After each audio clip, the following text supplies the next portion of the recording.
Om Asmadgurubhyo Namaha. Om Namah Paramarshibhyo Namah Paramarshibhyah. Om Namah Paramarshibhyo Paramarshibhyah. Om Purnamidam Purnamadaha Purnat Purnamudachyate Purnasya Purnamaya Purnameva Vasishyate. Om Ishavashyamidam Sarvam Yatkincha Yatkincha Jagatyam Jagat Jagat Tena Tyaktena Yaktena Buddhaha Hridakasya Vidhanam.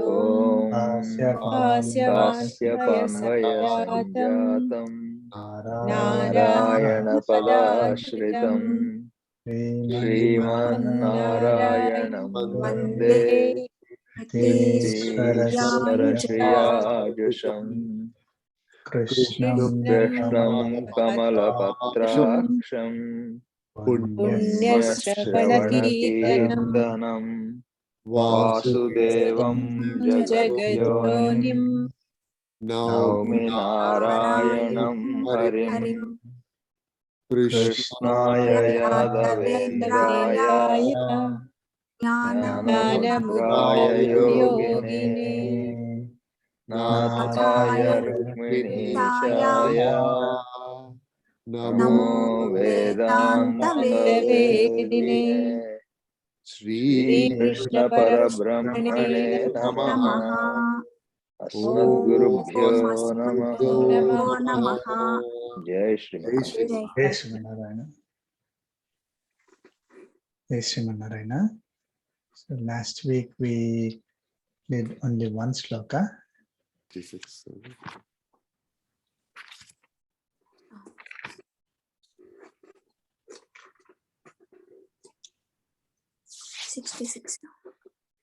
Sloka 66. Okay. Brother Garu, you can proceed.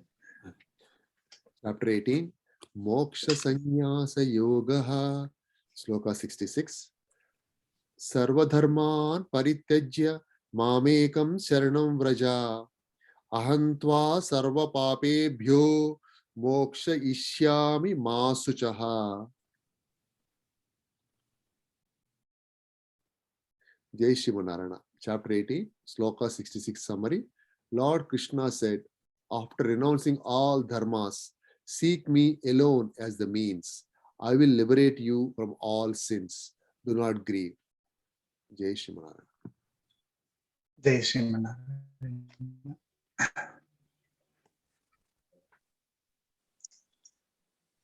Any questions on this? Yes, sir. Actually, I was absent, but I was listening to this recording, right? Twice I listened. You said this Sarvadharman Parityajya, right?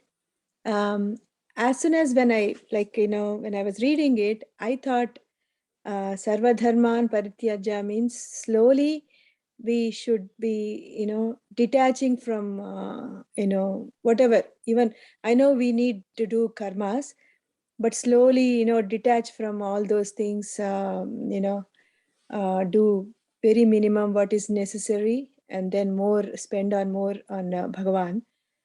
But the way you defined, right?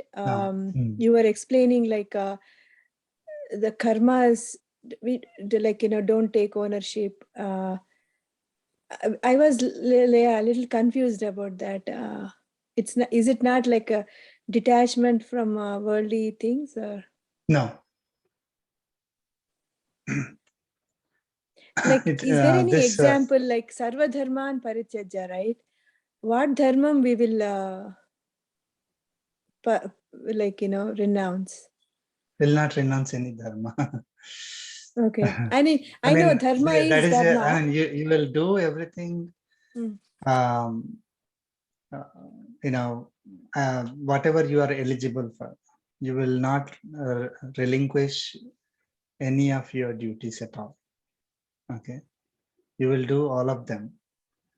You may even follow Karma Yoga, Jnana Yoga, Bhakti Yoga, those, whatever is given in the Bhagavad Gita, but renounce the thinking that those alone will give you moksha, will liberate you from sin. Renounce that thought. Okay, they are not the, see, your performing of those activities are not the means for you to get the liberation. Only Paramatma is the one who is, Paramatma alone is the means for liberation. So seek me. So what Lord Krishna is saying is, seek me alone as the means. Means is upaya or method, or the way or means, you understand means, right? So that is, he is the only means, not all these things that were defined earlier. In the sense that if let us say I want to do karma yoga, right?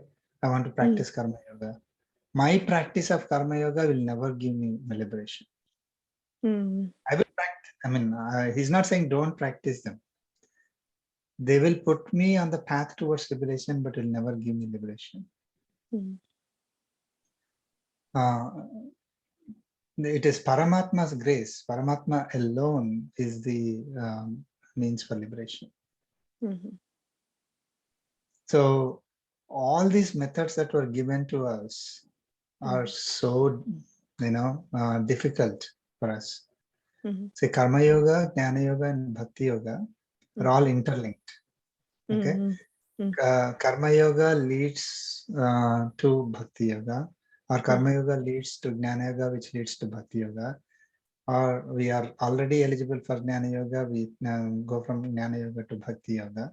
Bhakti Yoga, one who is Bhakta, that is the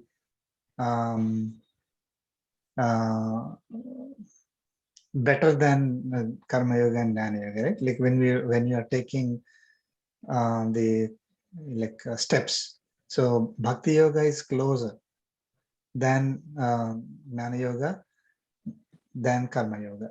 But we cannot go to Bhakti Yoga directly unless we are eligible for that. Because, in Bhakti Yoga, we need to always keep thinking of Paramatma without any disconnection, right? No matter what we are doing, we are always connected to Paramatma. Okay. So that is very difficult unless we start practicing Karma Yoga, right? Okay. If I don't even think that the activity is for Paramatma, the result is given to me by Paramatma. The energy is, all. I'm just an instrument in the hands of Paramatma. That is like Karma Yoga, right? If I don't even have that, how can I, when I'm doing the activity, how can I even think of Paramatma? Right? It is not possible unless you're already there. When we are going from one life to another life, we are carrying the, whatever karmic bondage that we have, whatever gunas that we are carrying them forward, right? Like if I already have the sattva guna and I was already practicing karma yoga, I'm already at that highest level, then it becomes easy for me to just go to the next level, right? I don't lose everything that I did in my past lives. If I'm practicing karma yoga, let's say I'm becoming perfect at it. When I go to the next life, I don't go to level 0. I will start from where I was, right? So I'm automatically thinking of Paramatma when I'm doing the my tasks. So I'm not I'm doing it with that without attachment and all that we learned as part of karma yoga, right? So I'm already there. Then my the next step is the bhakti yoga. Bhakti yoga doesn't mean like just the bhakti, devotion. Somebody going to temple to pray, once in a while is bhakti, but it is not bhakti yoga. The bhakti yoga that is mentioned to us is like continuous connection to Paramatma, always thinking of Paramatma. So bhakti yoga was defined in the previous sloka. So there are certain things that is like the highest level that we can think of. There, so Lord Krishna said they are the more dearer to me, right? So whoever the jnanis who are seeking Paramatma, who are following the path of bhakti yoga, they are more dearer to me, right? So they are very, but it is not that with bhakti alone, with their own bhakti, they are getting the moksha. It is Paramatma who is liberating them from all the sins and giving the moksha. So people who do, like, some people, they don't believe in God, and even though they are doing very, very good things in life, like, helping nature and all, I think for them this sloka should be good for them, right? Yeah, I mean, so it's that a is kind of message to them, like, even though they are all good, but they always say, oh, we don't believe in God, but we do things good. And so I think those type of people yes, far from moksha. yes. Mm, So yeah. they may attain punya. So whoever is doing good activities, they will attain punya. Yeah. And punya is also binding. Oh, Okay, yeah. just papas. Right. So I mean, punya, having more punya will probably in this life they decided not to follow Paramatma. They decided not to be a devotee of Paramatma. Don't believe in that forcibly, right? But because they acquire so much punya, they may be able to in their future life they may become automatically on the path towards liberation. God By an acharya will approach them, or without their own without, I mean, when we are taking birth, we didn't take birth saying that I should be born in this kind of family, right? And we didn't put a application saying that I should be born in this family, in this country, like that, in this tradition. So today, let us say they are not in not surrounded by people which will guide them towards the bhakti, but in the future life they may be, right? So they don't have a choice. Like from day one, from the day they are born, let us say they are listening to the Vedic chanting, right? I mean, then they cannot escape. Their own the way they have to live is through chanting the scriptures or teaching the scriptures. Then they cannot escape. Today they are able to escape. I mean, escape in the sense from their point of view, right? But it's actually a good thing for them. So again, so you're rightly said, like if we do not think that Paramatma is the only means, we will not achieve liberation. My activity is going to lead me to liberation, will never lead me to liberation. So renounce that thinking that other dharmas will lead me to liberation. So that is renounce all after renouncing all dharmas. Doesn't mean that again you're not doing our, we are not doing our duty. Like what is just considering Paramatma as liberation, isn't it? I mean, okay, let's hypothetically take, I want to renounce everything in the world. and I consider Paramatma alone as a means, what am I doing rest of the time? Yeah. Right? I'm either on bhakti path or jnana path or karma path. Can be like just stop breathing and then not eating and right. We have to do something. Right. So when we are doing those activities, do the follow this whatever paths that were given in Bhagavad Gita, whichever is suitable for us. Okay. So if karma yoga is the path that is suitable for us, we follow karma yoga, because that will karma yoga leads us on the path towards liberation. It will remove our sins. It will not make our sins zero by itself. Yeah. Right. So because we have so much karmic bondage, it's like there's probably we're going through like billions of lives, right? So in billions of lives, we have so much karmic bondage that we cannot even think of clearing that in one life, following karma yoga, isn't it? So, and not only that, all the other papas, punyas that are, that are in store for us, not just the ones that are allocated to us in this life. There are so many that are in store for us. And as we are, speaking, for example, as we are, performing our duties now, we are also acquiring unknowingly a lot of karmic bondage. When we are walking on the path, we may be stepping on a, it was raining the other day, like all these earthworms out there. And maybe step on, or we are going on the car. We cannot even see an earthworm, so we may go on top, on that. So we are responsible for its,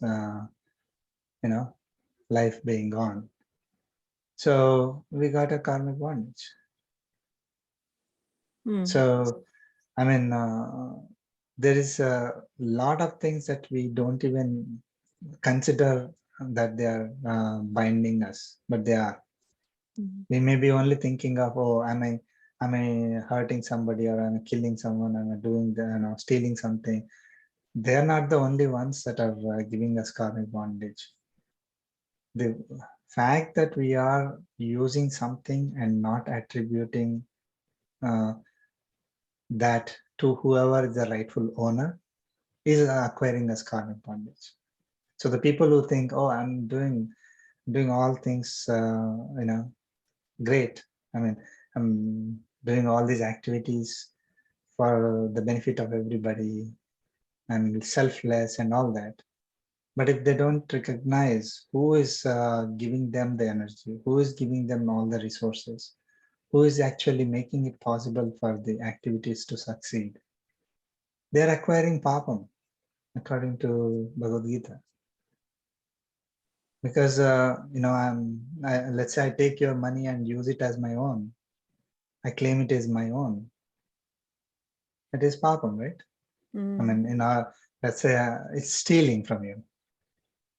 So that is, even though you may not, like, let us say you are not complaining to me directly, and there's no government entity that is saying that I'm taking the money from you, right, and claiming as mine, then it will look like legitimate. It is mine. But but those who know it know that whatever money is coming is not mine, it is yours, and if I'm using it as my own, then it is stealing. So that's a karmic bondage. So the food that we eat, I'm cooking, I'm eating, that's enough to get us karmic bondage. So how many times are we really not thinking that? I mean, everything that we do in this world, are we always attributing everything to Paramatma? That's just one example. So we are acquiring karmic bondage as we speak. There is a lot of karmic bondage that is in store for us. All that is going to carry forward and will be assigned for next millions of lives.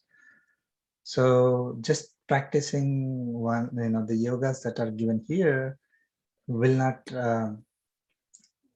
thinking that, oh, my activity here is going to give me liberation, will not give me liberation, because it is only Paramatma who will.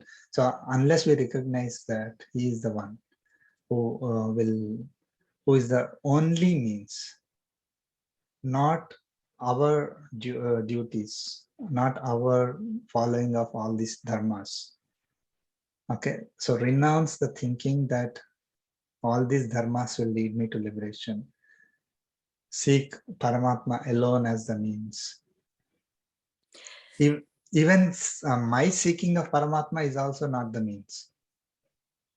Okay, so surrendering to Paramatma. So I surrendered to Paramatma. That is why I got the liberation. Is also not going to give me liberation, because there the emphasis on I surrender, right? So even that is not the means. That's why it says, see, he didn't say seek me as the means. He said seek me alone as a means. Okay, so that is mam ekam. Ekam is that. So I alone, not your act of surrendering, is also the means. So it is not the means. So one thing, sir, I wonder why he used word dharma, instead of saying like we could have used sarva yoga and parityajya, like means, right? I mean, all these are means: bhakti yoga, karma yoga. Jnana yoga. yeah, yes. Sarva Is there dharma. a particular reason this, or doing karma is your dharma? That is why, is that way we should look at it? So sarva, because that sarva dharman is what something confusing me, the word dharman. Even though I understood the sarva meaning. yoga and sarva dharman. See, basically there is a so sarva dharman, right? So dharman itself is plural. Okay, so it's multiple dharmas. Dharmas in this context, you are absolutely right. All the yogas that lead to liberation. Okay, now sarva yogas means only the yogas that lead to liberation. So maybe again going by this context here, it is not just those yogas that lead me to live. Let us take karma yoga does not lead me to liberation. Okay, karma yoga alone, or my performance of or my action which is in conformance with karma yoga, okay, will give me liberation. So it is not going to give me liberation. That's what he said. Now, if I don't if I do any other activity, will it lead me to liberation? Yeah. See here. So my activity, which is which is karma yoga, will not lead me to liberation, is what he said. Then can I do any activity that is not conforming to karma yoga that leads me to liberation? No. Okay. All activities, whether, see, if any activity that is conforming to the yogas will not lead me to liberation alone. Those activities alone will not lead me to liberation. If I if I say that, then the understanding would be that, oh, okay, so let me not do it according to karma yoga. Let me think that I'm doing it by my own, for my own sake and for my own enjoyment. Okay, so that it should give me liberation. So sarva yoga, so the activity is not, the activity that I'm doing is not a yoga, right? So if I say that it is a yoga, then it is it is limiting the scope to only the yoga. If I say dharma, right? If I am practice, I'm doing my job, which is, let us say I'm a housewife, I'm cooking, every day. That is my dharma. Even that dharma will not lead me to liberation. Yeah. So, see, which is not a dharma will never lead me to liberation. Yeah, even if you Dharma are which is not conforming to any of these yogas will not lead me to liberation. Dharma which are also conforming to any of these yogas will not lead me to liberation. Yeah.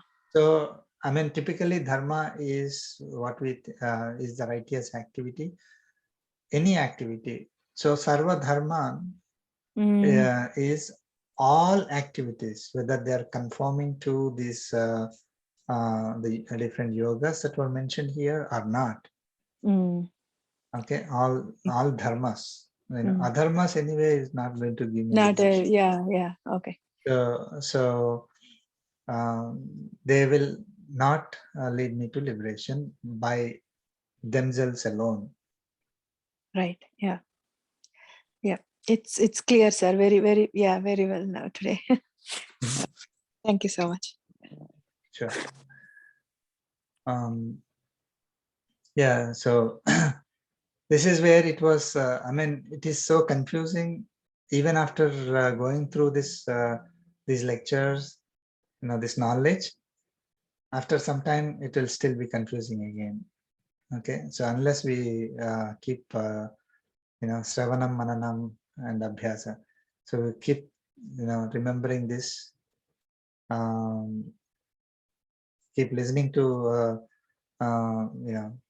Lord Krishna through our acharyas, and then start remembering them, then only we will be able to will be able to practice. Now here all this while we are thinking, oh, all this will lead you to liberation, all that. Now none of this will lead me to liberation by them alone, right? One is that, let us say I want to practice karma yoga, jnana yoga, bhakti yoga. We are not perfect in practicing them, right? It is difficult to practice because our abilities are limited, and we are affected by all these gunas that are that are impacting us. Okay, so sattva, rajas and tamas gunas are impacting us. We are carrying so much bondage. We have the vasanas and ruchis. So with that, it's so complex that we will not be able to perform these perfectly, right?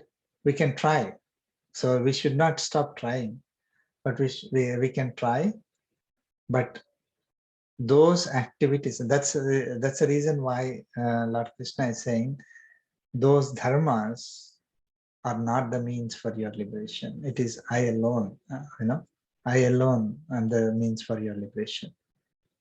So we need to approach Paramatma as a means and practice all these dharmas, whichever is we are qualified to practice. So I mean, with that, what happens is it doesn't really matter what yoga we are following, right? I mean, see, if I say that, okay, practicing bhakti yoga will lead me to liberation, right?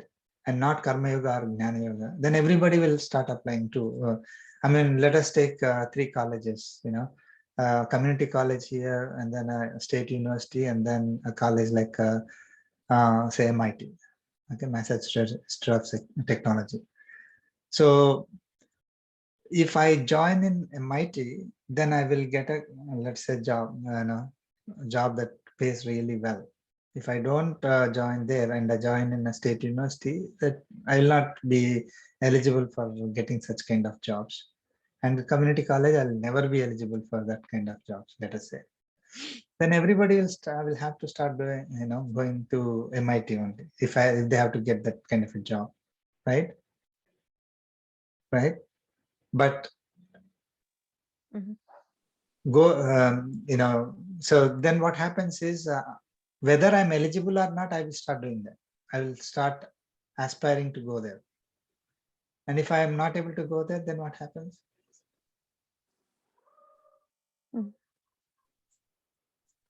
I'll give up. I'll be depressed. I will totally be disconnected. I'll not even try to achieve that goal.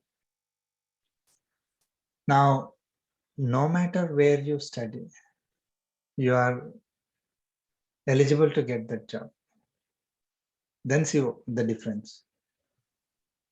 I will do my job perfectly, whether I'm working in a community, studying in a community college or state university or MIT.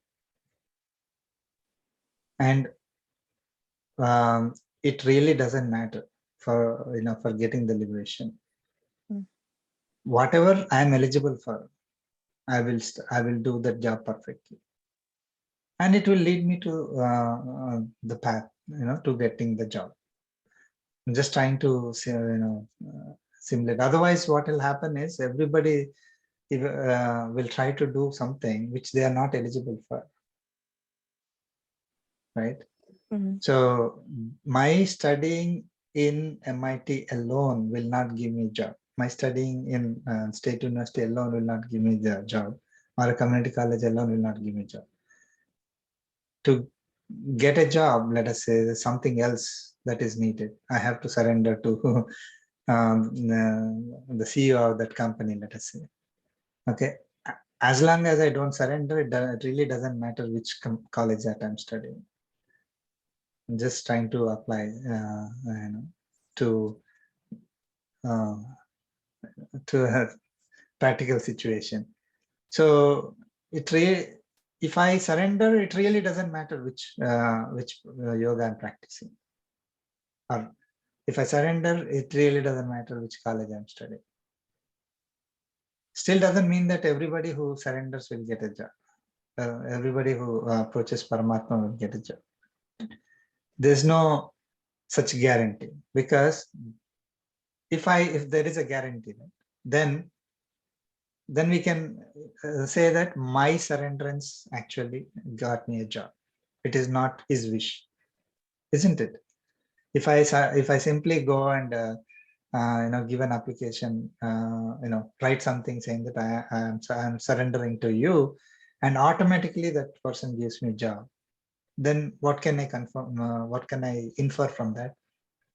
Is my act of giving that note gave me the job, right? That's what we'll think. But it really doesn't matter whether, and even after giving that, even after we say that, okay, I'm surrendering to you, if the other person is independent, is the one who is going to decide whether to give me a job or not, then I cannot claim that my act of giving that note got me the job. So it's the same thing here. So you follow your practices, whatever is suitable for us. Don't think our practices will lead us to liberation. It is Paramatma who is going to give us liberation. So we surrender to Paramatma. Our activity of surrendering to Paramatma is also not the means for liberation. It is Paramatma alone the means for liberation.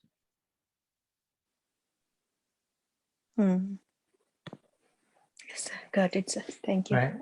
So I mean, if we are not for practicing, let us say I decide not to study anywhere, and I simply go and apply, then I'm definitely not going to get a job, right?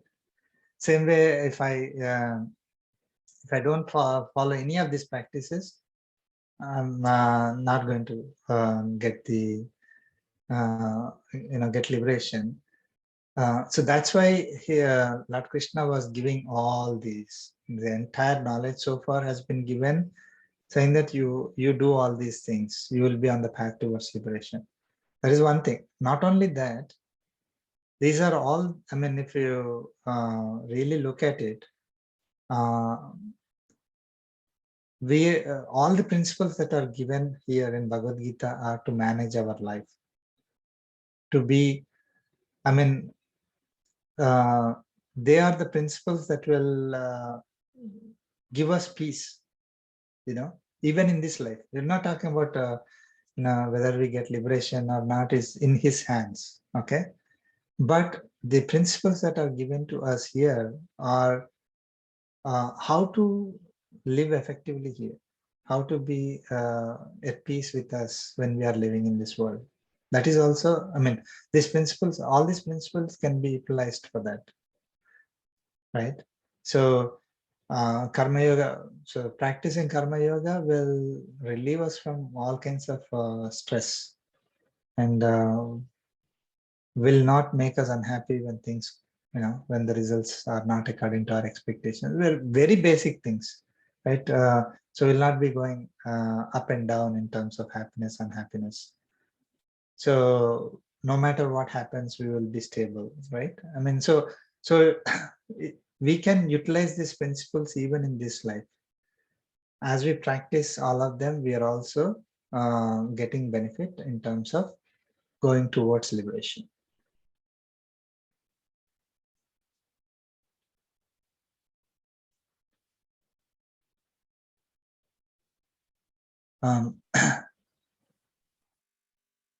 Any questions?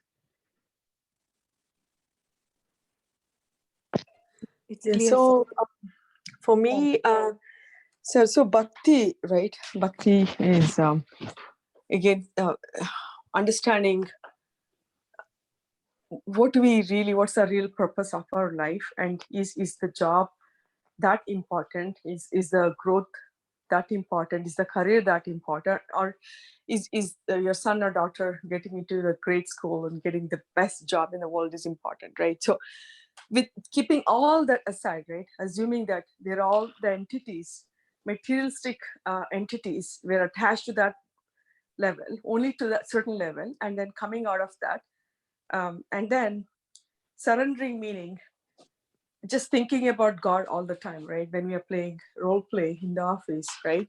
So it's every minute or every meeting is something like we need to produce some outcome.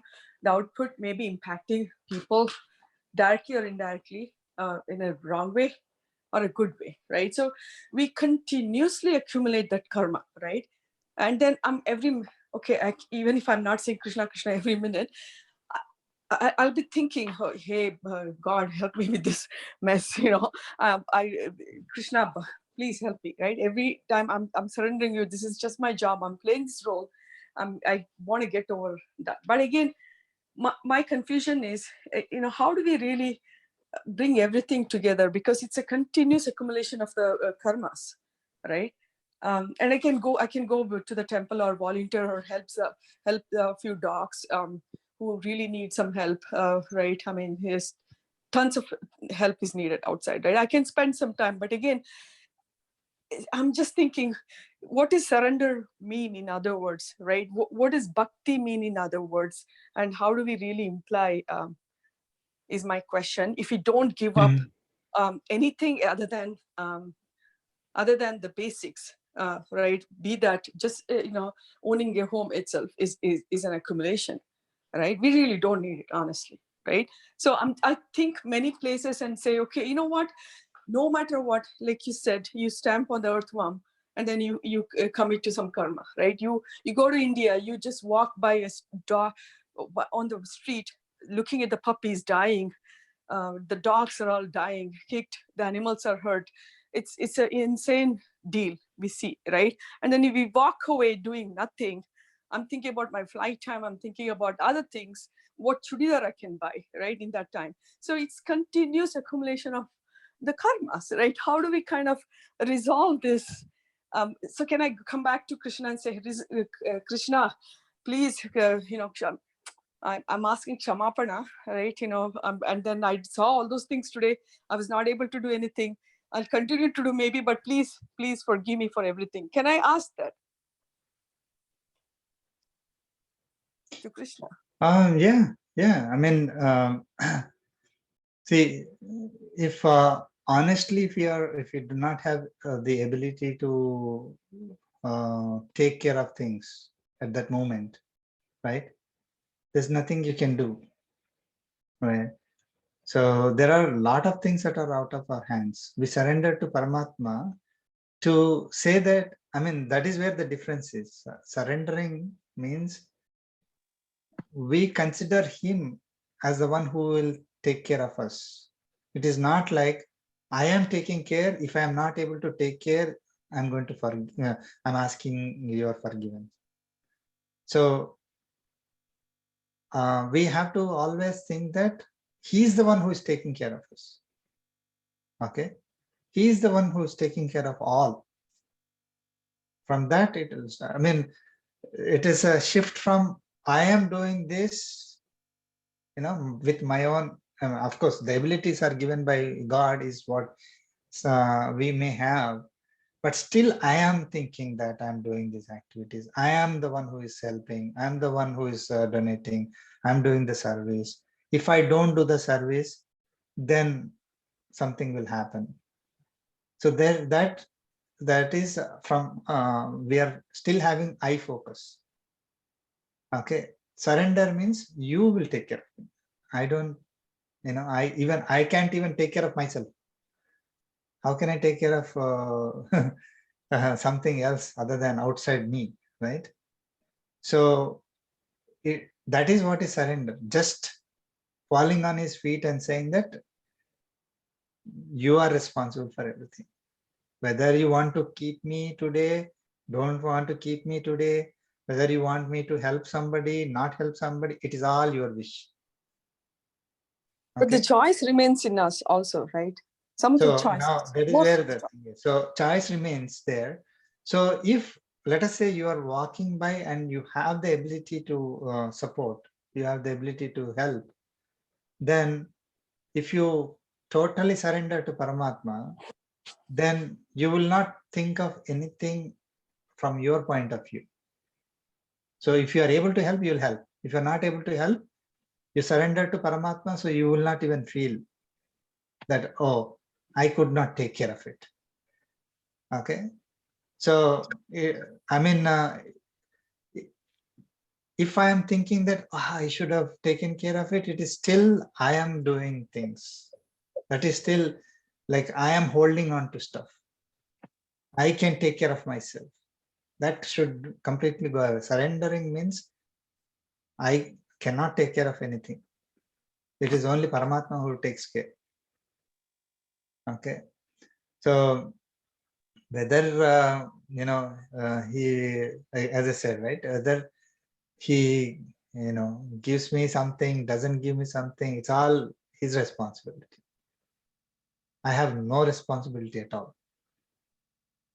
So if I just give up, so that is what is giving up. I mean, I will do my activities. I'm not saying that I will not do my activities, but giving up that thinking that I am, responsible for this, I have to do this. So that is coming from the bottom of like karma yoga, like, oh, I have to. So we'll decide, okay, I need to do this. Then I will, with karma yoga, I'll say, okay, I need to do it thinking that I'm just an instrument without attachment, without having expectation on the result. Okay. It is not my activities alone which give me the result. Okay. So that is karma yoga, where still I focused. Okay. I'm responsible for that. If I totally surrender, then that activity itself is not going to be like, I will not do something as it is my responsibility. we will put Paramatma in the front. If Paramatma is wishing us to do something, then we will do it. If it is Paramatma, like we will not put our ego, our own benefit in front to determine an activity. It is his Paramatma's wish. Now, well, let us say you are going on a path, want to do something, and then this activity came up, the service activity came up. If the first one is for your own benefit, okay, the second is that it's a service activity. You will do service activity if it is for Paramatma, if you totally surrender. Okay, I mean, if you had already surrendered, then if you whatever activity that you are doing now is also with surrenderance to Paramatma, then you will not leave it, right? So you will not feel that, oh, I could not take care of somebody, because it is Paramatma's responsibility, not your responsibility. Okay, so if I am thinking that everything in this world I need to do it to make things better, then I'm not surrendering. It is Paramatma's, if I surrender to Paramatma, I will always pray to God to take care of to take care of me, take care of everybody. Now, when I'm not able to take care of something, then I don't, because I never thought I will be taking care of that. So it's not hurting me at all. But again, so we should not use it as an excuse to not do stuff. See, that's why this whole knowledge, I mean, it will come later. This whole knowledge can be misused. Okay, so I can say, oh, I surrender to Paramatma and I will not do any activity. It is not that. I will do activities, but it is his wish. I will always do only his wishes only. Is it what's in it for him, not for me? We saw that earlier. So we have multiple activities that we are doing, and everything is his wish. What's in it for him? Now another activity comes. If I'm doing an activity already, it is for him, then I will not leave that to do another activity. What is the point in doing another activity? Because it is right now, whatever I'm doing is also for him. The other activity is also for him. So I should not leave my duty, whatever I have already accepted. And whatever needs to be done should be done by Paramatma. So we pray to Paramatma to give ability to somebody to do the other activity. If they are not doing it, no problem. I mean, it is not like we have any, we are not Paramatma, right? We cannot do everything. Russia-Ukraine war is going on. I have no ability to stop it. Yeah, Okay. I mean, that I understand, right? I mean, out of control is like 1 zillion things that we don't have control of, right? But and then I mean, within that's what control, right? That is a loaded word. I mean, thinking that this is in my control is not surrendering. Nothing is in your control. No, I really didn't mean to say a control, meaning I'm doing it, right? But it's just not acceptable for me to, like, I have a choice, right? So this is an example. I have a choice either to take that puppy to the hospital wherever possible, or choose the time where I can buy some shopping, some things for me, right? So I have a choice. So Yes. for me, and I'm not saying, okay, you know what, for my benefit I'm doing, it's just the pure love I have on the animals. I want to do it, right? So I have a choice, and if I'm making the choice, the second choice, it is, I feel personally, it is just not a right thing for a animal who cannot get help. They don't have a voice. I need to have a voice for them, is what I think, right?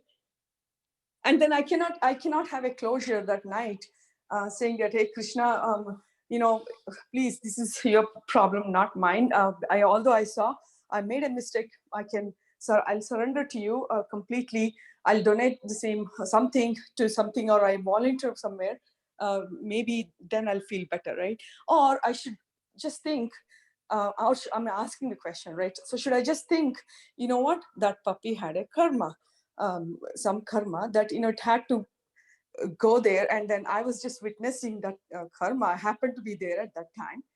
That's why I witnessed that karma, and then let it go. Krishna will take care of all the living beings who are helpless, or something like that. Because I need to have a closure, honestly. Otherwise, I as a person will not feel good. I think surrendering will give you the closure. I mean, in that example, a very good example. Actually, well, let me introduce my thought. You can correct me. So in that case, the puppy, if we think that the puppy is a part of the God's creation and God is everywhere and God is there in the puppy also, and also that I'm not doing it as something that I own, but I'm taking the puppy as a service to God, is that line of thought, then that probably every activity that we do, would it be equal to like serving the God itself?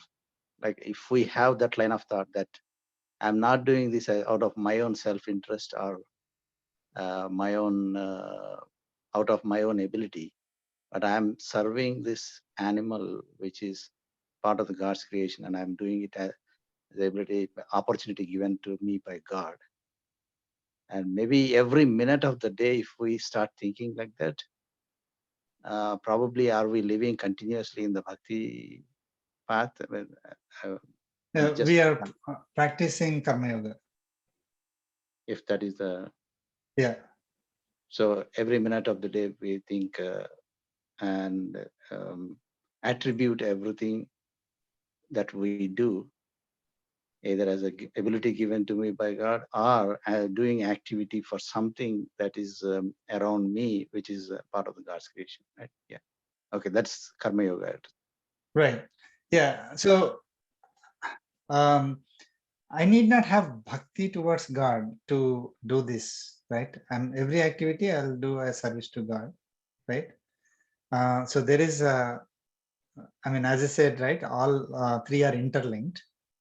So bhakti will help us in doing this karma yoga. So bhakti will form as a supporting karma yoga, but it's primarily karma yoga. So karma yoga, we are doing whatever activity that we are doing right now, practicing karma yoga. I'm doing my duty. At the same time, I cannot do another duty. I mean, whether it is good or bad, right? I am doing one duty right now, okay? And if something else comes up, I will I will choose. I will have to decide. Okay, can this wait for some time? Can I still do this duty later, and I will take care of the other one? That's fine. I mean, so I will take care of, and I will take care of that puppy. If I can take care of that puppy, absolutely, we have to go ahead and do it. But not at the expense of something else, right? Something else which is our duty. If the original one is not part of karma yoga, let us say I'm doing something for my own benefit, is what I'm thinking. Then if a service activity comes, absolutely 100% we have to take up service activity if we really want to do that. But if I'm already in this mode of practicing karma yoga for every moment of my life, right, then there is no way I can do two things at the same time, right? Taking care of, like I have to do the operation on somebody, and also I have to do something else at the same time, like taking care of another puppy which is dying outside. I mean, it's not possible. So we should not even, I mean, if we truly surrender to Paramatma, then we will not have that guilty feeling, right? Because why would I be guilty? Because I'm not responsible for it.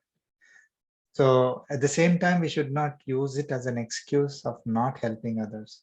Let them die. It's because Paramatma, they have their own karma, and others will take care of it, or Paramatma will take care of it. Why should I take care of it? That is misusing the knowledge that we have. But we should not be thinking that I have the responsibility to myself. I have the responsibility to my family. I have the responsibility to my society. So I have to do things, only then things will be better. Is not surrendering. Surrendering is first approach Paramatma and surrender to his feet. You are the only means for me. All my activities are will be according to your wish. Now you tell me what I need to do.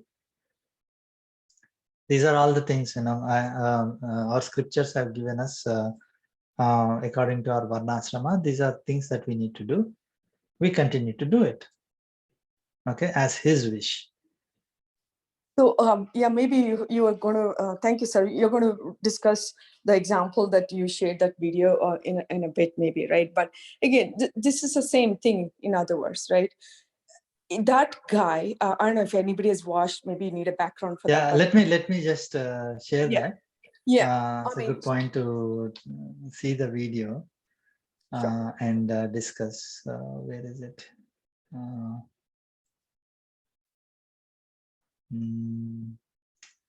So I need to stop sharing. Is it new share? Okay. Can you see the video? YouTube? Yes, I can see. We can see it. Yes.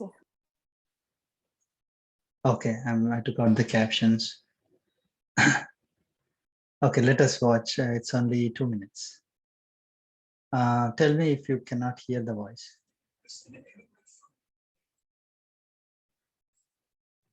Yeah, we can't hear the voice. Can you hear the voice? No, we can't. No, sir. You cannot hear the voice. I think Varprasad, what we can do is I can actually put it in my cell phone and put cell phone next to the computer. Then it will work.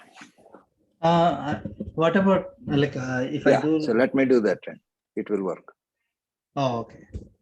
Sure. Okay, I'm going to join. Recording in progress.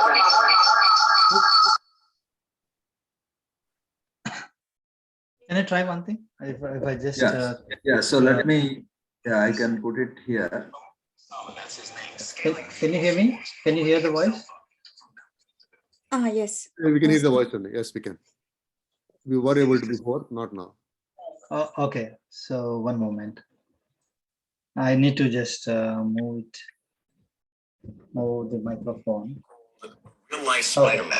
Yeah, we How can about now? Child dangling from a balcony. Look at this. But we cannot see the video. That's the thing. Yeah. So Varprasad, what we can do is you put the video and I will put the audio.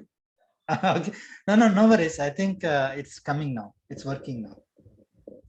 I need to just put the microphone next to the next to my laptop. Let's try this. Okay. Got it. I'm going to increase the voice. Molly is being called a real life Spider-Man after he rescued a child.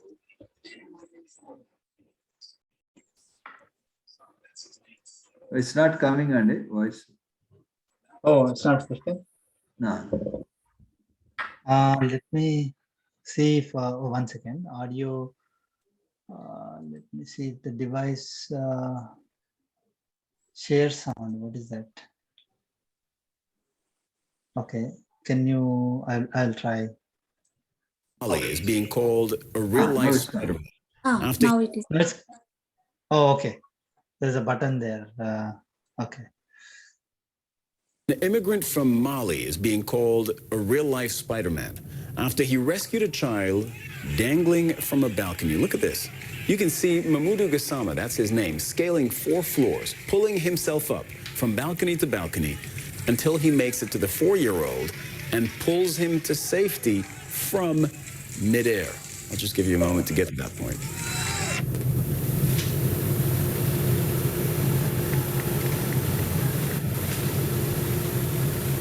Now, CNN affiliate BFM TV reports that French President Emmanuel Macron has invited him to the Élysée Palace on Monday to thank him personally. Listen to how Gassama explains his feat. Okay. So this person is climbing so many floors. So to catch hold of this baby or rescue this baby, right? Now, how do we connect this, right? In order to climb these many stairs, what are all the means? Okay, I mean, general question, generalized question. In order to go up like that, what are the typical means? A lift, in stairs, lift. Stairs. Right. So you can go through the, go inside, go through the stairs and then go up, or elevator, lift, and then go up. Or you could have a rope. If you have a rope, you can climb, you can hold the rope and go up. Or you could have a what is it, ladder. You can have a ladder and then go up. Or some firefighters can come and then they have this huge lift outside. They can go up like that inside the that. Or we could have somebody coming from helicopter and come down. Yeah. So all are the means for reaching this boy, isn't it? Mm-hmm. Are there means? Agree? Yes, they are the means. So, but what happened here in this scenario?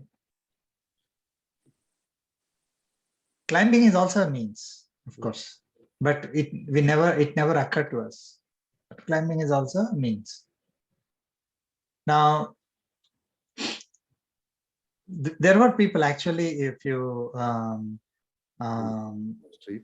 see the video, I mean, there are some other videos. Oh, I cannot. So there are other videos which were showing that there were people downstairs. There were people downstairs, people below, and they were trying to, climb the gate here. There's one gate, and then they were trying to get onto this first floor. Okay, just the first floor. Now, what happened is, a lot of people, they were simply waiting, standing there and not trying to go up. Why are they waiting there?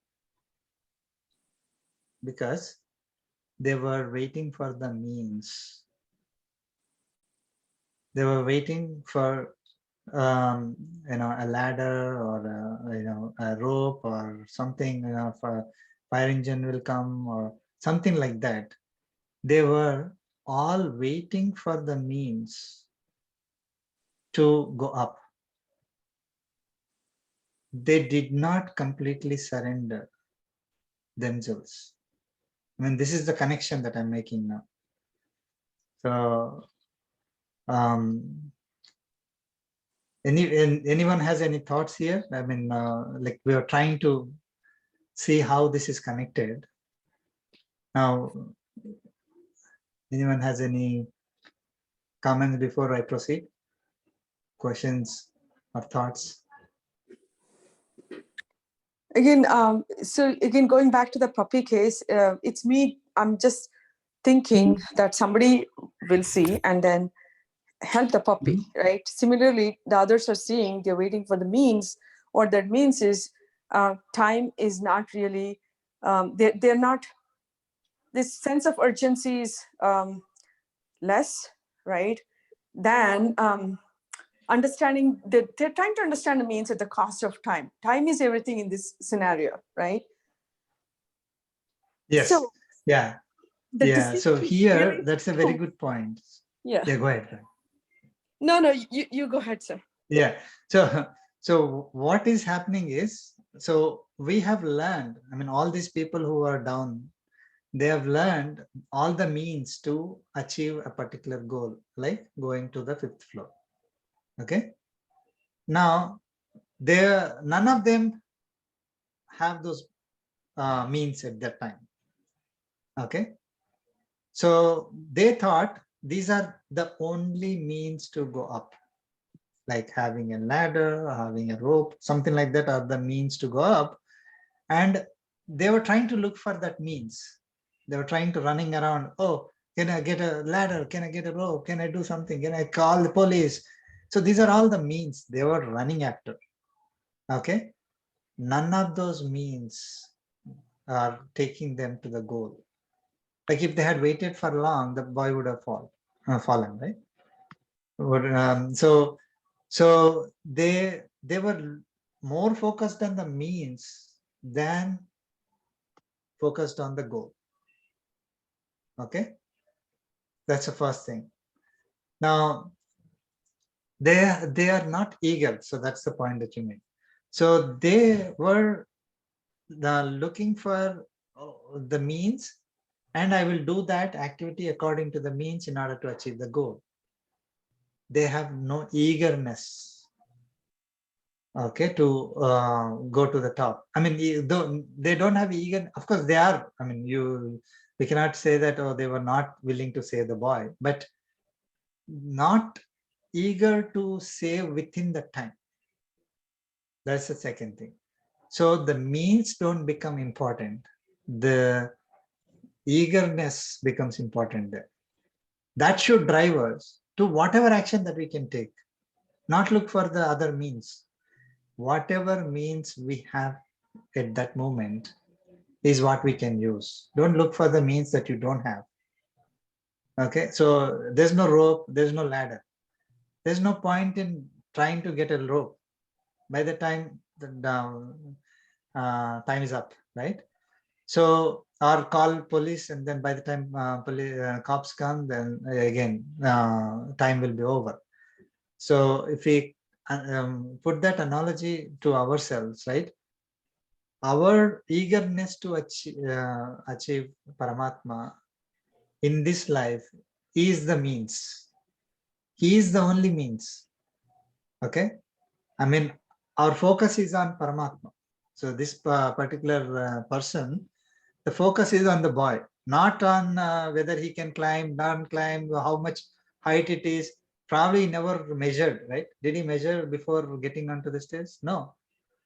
His focus is on that boy. So he has the means. That is totally ridiculous means, right? Like climbing with bare hands. But that didn't stop him. Whatever means we have to reach Paramatma, we start using those means. But we don't think those are the means for achieving that goal. Now here, now imagine the boy is not there. Okay, imagine the boy is not there. Now I ask this person to go within 10 seconds up. Will he achieve that? No, right? Like he won't even try, right? So the reason why he was able to go up all the way was not because of his abilities that he thought that he had the ability to climb. Okay, even he didn't have the ability, also he was able to climb because that eagerness was pushing him. Of course, in this particular case, the boy is not the one who is giving the energy to this person. Boy is not the one who is actually making things happen for him. But in case of Paramatma, if we are If we consider him as the means, he will give whatever needed for us to do our activities. If we continue to have focus on Paramatma, and that is the only goal we have, we surrender to that, we surrender to him, okay, then whatever we do doesn't matter. It will he will basically give us that goal. He will make us successful in that goal. So I mean, there is some similarity here to the Charma Shloka, but of course, this is just the boy that is hanging, so he doesn't have any power like Paramatma. But trying to imagine like ourselves, if we are in that mode, okay, I have to reach Paramatma in this particular life. Okay, that is my only goal. That motivates me for doing whatever is the means. I don't care. I already surrendered to him. If my duty is to do X, Y, or Z, doesn't really matter. Okay, I am of course they are in the path towards that. So here in this particular case, this person is motivated. This person is eager to reach the boy, but he is not simply going up and down, all over the place. He is going towards him, right? Okay, so same way, like we have to, when we surrender to Paramatma, he is giving the energy to us to do whatever activities. Our activities should be towards him. Just because he's giving us some ability to do, we just keep doing whatever we want with that ability, then we will not be on the path towards him.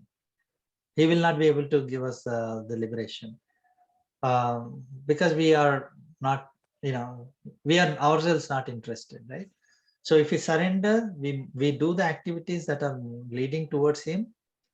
He's the one who will pull us up. He's the one who will give the energy to us to go. I mean, imagine going up like that. I mean, of course, we are not going up or anything. We are just staying where we are, but we are elevating ourselves towards him.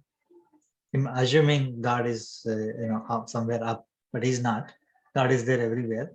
But so imagine we have to reach a higher goal, that is Paramatma. Then we are able to. He is the one who is giving the energy to us. Without him, we will not be able to reach him. Like this boy, without that boy, this person will never be able to reach the top, because suddenly he will look down and then say, oh my God, what am I doing? Right? There is a motivation for him. So our motivation for us would be Paramatma. We use whatever means we want, but the means is not what we are doing. The real means is not what we are doing. The real means is Paramatma, because he is the one who is pulling us up. That is what we truly believe in, because our own abilities will never give me. Like this person would never have gone up. So, and trying to look for, in this particular case, as I said, like people who are simply standing down, in that place, running around, trying to find other means, is like, we want to do Bhakti Yoga, let me become perfect in Bhakti Yoga. We'll never be able to find that Bhakti Yoga perfection. Then our life is over. No, we don't get liberation. Or we want to do Karma Yoga and then, start thinking that, oh, I have to become perfect in Karma Yoga, then only I'll get liberation. That thought should never be there. I'm doing the whatever I'm doing, it's according to Karma Yoga, and the means is Paramatma who will give me liberation, not this activity of activities that I'm doing. Of course, I'm doing to the best of my abilities. See, here is the thing, right? Vatsalya, that is what Paramatma said, that mom is Vatsalya more. Like, we are not perfect. We are carrying so much bondage with us. Okay. So he is only looking for that, that motivation, that the surrendering. He's only looking for that surrenderance. That's all. Doesn't matter how much karmic bondage we have. He will liberate us. Okay. If we think that, oh, I have to take responsibility, I have to become better for myself. When I become better, he will give me liberation. It is not going to happen. I don't have to become better. I give the responsibility to him. Okay. If he wants to make me better and then give me liberation, he will. If he wants to give me liberation just like that, he will. I will do as according to my duties, whatever is my eligibility. So, and then, I have Karma Yoga, Jnana Yoga, Bhakti Yoga, and all these means. I will follow them without thinking that these are the means that, these are the ones that are going to give me liberation. I will always think of him, I will always surrender to him and think that he is the one who is giving me liberation. That is the only one that will give us liberation within this life. Everything else will take multiple lives. So finally, when we, let us say, we come to a stage where we are already, we are at the highest level, then we realize this great knowledge. Then we will get this great knowledge. We are able to practice that in our life. Then we get the liberation, right? So, I mean, I hope you're able to see the similarities, not exactly, same, but this kind of giving us what is Sarva Dharman Parityajya, and getting, here in this particular case, he simply did not look for a rope, ladder, nothing. He just started climbing. So he gave up the thought that having a rope will only make me go there. Having a ladder will only make me go there. So he gave up that. And he had a means. He had some, some energy in his hands. So he didn't know whether that energy was sufficient or not. So he started climbing. And then imagine that boy is like Paramatma, or Paramatma is seeing from outside. Paramatma gave this person the ability to actually go up without falling down. So he simply had one goal in his mind, and he was always that to reach that boy, and he was able to reach the boy. Any comments, questions? No, I don't want to sound so pessimistic, but what if things went wrong at that situation, right? Yeah, so it's an assumption, it's a hypothesis. He just thought, okay, you know what? If I were to do this, if he wait, he may not make it. But at the same time, I'm going to be risking, and I'm going to be, quickly jumping around up to save him, right? At the same time, if things didn't go well, there are people who might just say he made a foolish decision, right? 2 lives were just gone, or something like that. So yeah, so it's, yeah. I mean, just yeah, let me just say that. Okay. So in this particular, I mean, this is a real world situation. It's not about liberation, things like that. This is a goal that he has, right? If the thought that I am, having my own energy, my own will, my own, it is my own decision, then only I'm going up. If I go up, it is my own, because of my own abilities, all that. If you're thinking that, then let us say he falls down, then yeah, he takes responsibility, right?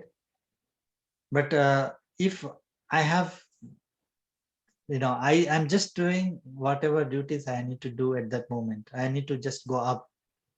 Okay.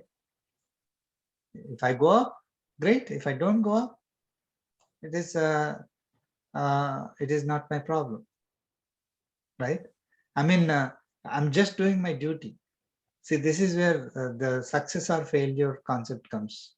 If I'm just doing my duty, I should not care about whether I'll be successful or it will lead to failure. When it is failure, I shouldn't have done the activity, is not karma yoga. Karma yoga is just do the duty. I don't care what the result is. Okay, result may be not expected. Like there is absolutely no way that I'll be successful. Still, if it is my duty, then I'll do the duty. Okay, so there is no question of see, if it is not my duty and I'm trying to do it, then the question will come. Why did you assume that you duty, right? Like I'm not a cop, okay, and I try to become a cop and then try to do stuff, and then I get hit. Somebody hits me, let us say. Then people can question, why did you take up the duty? It's not your duty. Why did you take up that action? Well, it's not your duty to do it. But if a cop does it, it is his duty, so he has to do it. So we have to think. Now, in this particular case, this particular person, does he have the duty to help the kid? Right? All of us, all of us have the duty to support the needy and all that, right? So if he's not doing anything else, he should be doing this. If it is not, if he's not leaving any of his other duties to do this one, he should be doing it. Whether he's successful or not, even if he falls down. That's why this example is great. Like the likelihood of this person falling down is so high, but still he was doing this action. But of course, in this particular case, he was not, thinking of karma yoga and all that. But he simply thought, okay, it is my duty. Let me try. I may be successful. I may not be successful. The result did not bother him at all. That is where the karma yoga will help. If I think that the result is going to be a failure, then my action itself will be inferior. I will start trembling and I will start looking down. I'll be scared, all that. So if I don't care about the result, I do have to do my best, then God is definitely going to help those people. Prasad garu, I agree, right? And he did a great job, right? To Rupa's question, if this goes south, right? He climbed and he wasn't able to hold the boy, and then he fell down, right? And a lot of things could happen, right? I mean, here anything could happen, right? I mean, and that time, then the question you exactly said, right? He's not a cop, right? And he doesn't have anything. Yes, he had a good intent to go and save that boy, right? And that's only intent, right? It happens here, especially in US, right? I mean, you've seen multiple places. If someone falls down, if you just go down to help them out, right? And people think that you might have done something to her, right? I mean, that's what happens here, right? So I mean, that is okay. I mean, this particular example, he did a great job. I think, I can relate to what you said, right? Means all of them, right? I mean, absolutely, right? We need to look at means and agree to Lord Krishna, and Lord is going to help out, right? I'm sure God is there into basically taking care of this guy, right? Who is climbing and help the boy out. But I think, I mean, if you just look at the purely from the Bhagavad Gita perspective, means, yes, I completely understand, right? I agree. I mean, right.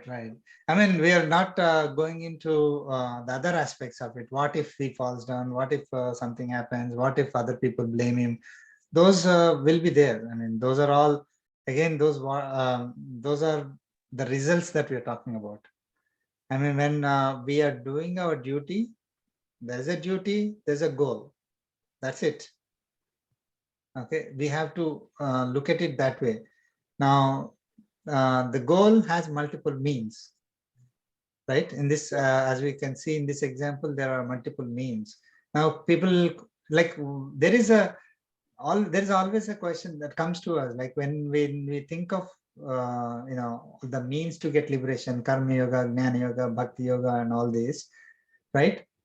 Yeah. Suddenly you say that, oh, they are not the means, then it becomes a little bit confusing. Now here, this is an example, perfect example. A rope is a means, ladder is a means, going up the stairs is a means, but none of those means can help. Would help this guy. Yeah. Right? Yep. So the means are there, but we are not able to perform according to those means. Then what good is a means for us? Yeah. Right? So if I'm Bhakti Yoga is there, but I try to follow it, but I'm not able to. So I will never become perfect in that. So then it will not lead me to liberation. So what Lord Krishna is saying is that those are they will lead you in the direction, but I am the one truly to give you liberation.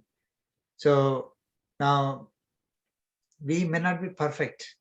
That's one thing that we need to say. I mean, so we need to do whatever is given in the scripture, like Karma Yoga, for example. Follow Karma Yoga, surrender to Paramatma, we get the liberation. Follow Karma Yoga, don't surrender to Paramatma, we don't get liberation. Because then we are dependent on Karma Yoga. Becoming perfect in Karma Yoga will never be. Okay. So when we reach a stage where we remove so much bondage, karmic bondage, then we will be able to realize that, oh my God, surrendering to Paramatma is the only means. So that is what will give me liberation, not my activities, not this Karma Yoga, Jnana Yoga, Bhakti Yoga, all these things. Not my thinking that they will give me liberation. And so it is Paramatma who has to bless me. And Paramatma will bless me because he has the qualities that we went through. I will do a new share. Yeah, that Vatsalya, right? Vatsalya is overlooking our mistakes, our sins, our drawbacks. We are not perfect. Still, he will take care of us. He will protect us. He will give us the liberation.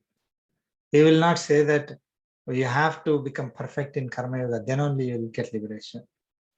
He is not saying that. That is what the essence of this sloka is. Like you have to follow Karma Yoga, but I am the one who is going to give the liberation to you. You have to follow Jnana Yoga. You can follow Jnana Yoga. You can follow Bhakti Yoga. All these yogas that given. Any of these which you are eligible to practice. Then, but I am the one who is giving you liberation. That we need to have that. So it is. If we have that knowledge, we surrender to Paramatma, then we practice any of these means. I mean, any of these other yogas. Yoga is a means.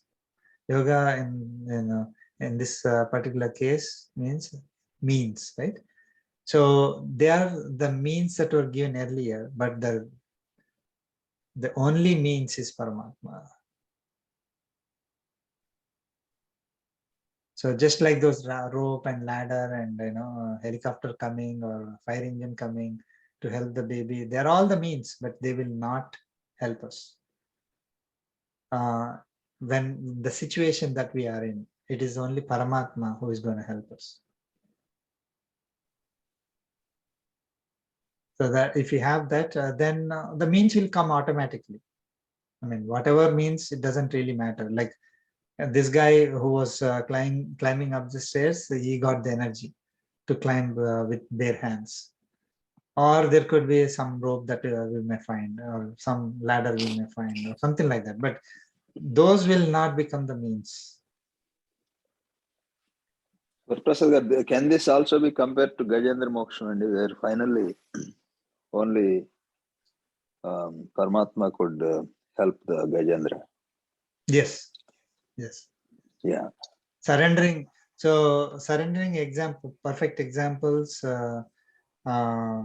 Vibhishana surrender to Lord Sri Rama is another example where he totally surrendered. And he was not perfect. He is actually coming from the other side.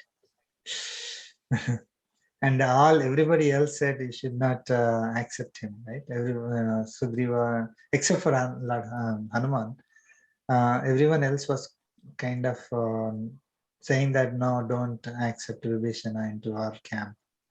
He could be a spy and all that. So, but Vibhishana said, I am yours, Tavasmi. Okay. So that is what totally changed the equation. Like once we say, I am yours, Paramatma, you, I cannot take care of myself. I am your responsibility. That's it. I am yours means you have my responsibility, right? To take care. And once we say that I am yours, then the other person should have to take care of me. But then I cannot say, oh, I will do my own, right? So whatever that other person tells me, I have to do. So Vibhishana just followed, surrender to Lord Sri Rama, and he followed whatever Lord Sri Rama said. And so we have that is one example. Prahlada surrenderance is another example. So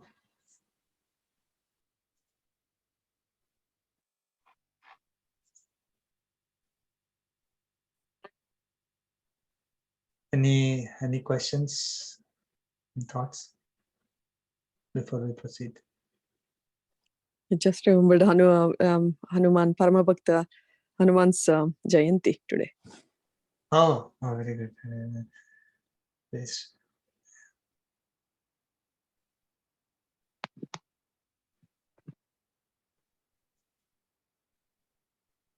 Yep. Okay. With Acharya's grace, we are able to complete the message part of Bhagavad Gita. The message that Lord Krishna gave to us ends here. It is called Charama Sloka. So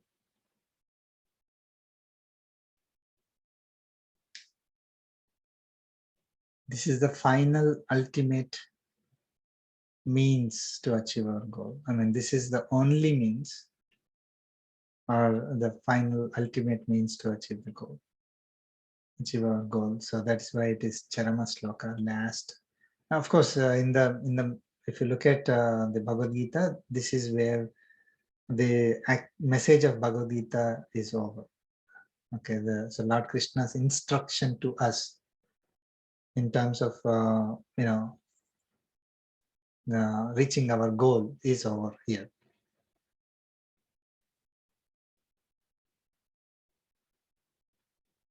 Okay, we'll start 67.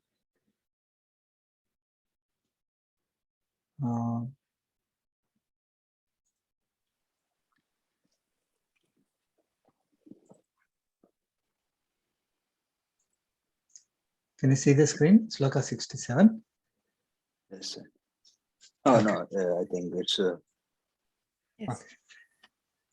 We'll the sloka is, yeah, yes. sloka is not seen, right? So it's only the title that Only is only the page, yeah. Sloka will come here. Just okay. Yes. Om Asmatkarubhyo Namaha. Yeah, go ahead, Balaji.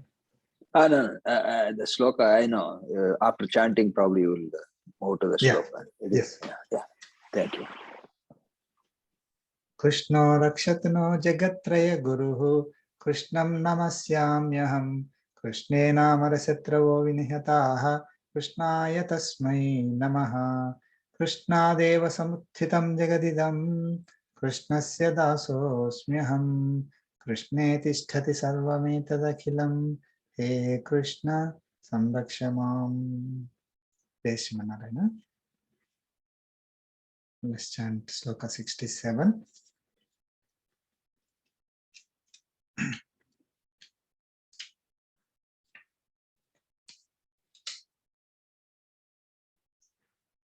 Please chant. Idam tena tapaskaya Idam Idam te tena namaskaya tapaskaya na bhaktaya kadachana na na bhaktaya bhaktaya kadachana kadachana nacha susrusave vachyam na na cha cha sushrusave sushrusave vachyam vakyam nacha mam yobhyasuyati. na na cha cha mam mam yobhyasuyati. yobhyasuyati. Let's chant together. Idam Idam Idam tena tena tapaskaya tapaskaya na na bhaktaya bhaktaya kadachana kadachana na na cha nacha susrushave susrushave vachyam vachyam vakyam na nacha cha mam mam yati. yobhyasuyati.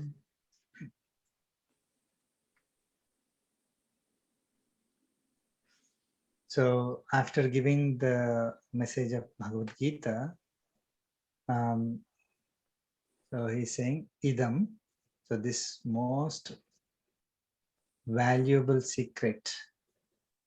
He said, I'm going to tell you the most valuable secret and all that, right? So he's saying idam, so this most valuable secret. Who can we tell? We cannot tell. So that is what Lord Krishna is giving here. This is very important. I mean, more relevant. Nowadays, I'll connect this to what has happened recently. Okay, so idam vachyam. So this most valuable secret told te by you. This secret told by you by na atapaskaya. Tapasvi is one who is practicing austerities. Atapaskaya. Aya means this is the fourth case. So to or for. So to the one who is not practicing austerities. So tapaskaya. So this this Bhagavad Gita message told by you not to one. So I mean you have to put the other way. Na vachyam. So you should not be telling this to atapaskaya, to one who is not practicing austerities. Na abhaktaya, not to one who is not a devotee. Abhakta, aya is to who is not a devotee. Okay, and na asusrushave. Now, not the one who is who has no desire to listen and learn. Okay, susrusha. Typically disciples they do susrusha to the gurus, right? The masters. They do it, and once in a while they get a message from the guru. Okay, so they have to do this susrusha continuously. Why? Because they are getting the knowledge from the guru, right? So they have the desire to listen and learn. So they do the susrusha, and the guru gives the knowledge to them, and they will acquire the knowledge. So one who is not doing susrusha, one who is not willing to listen and learn, we should not give this message to them. Okay, I mean, he's telling Arjuna that by you do not tell this one. So so they're basically saying, don't tell this most valuable secret to a tapas. So one who is not practicing austerities, one who is not a devotee, and one who has no desire to listen and learn, and also abhyasuyati, yaha abhyasuyati. So asuya means envy.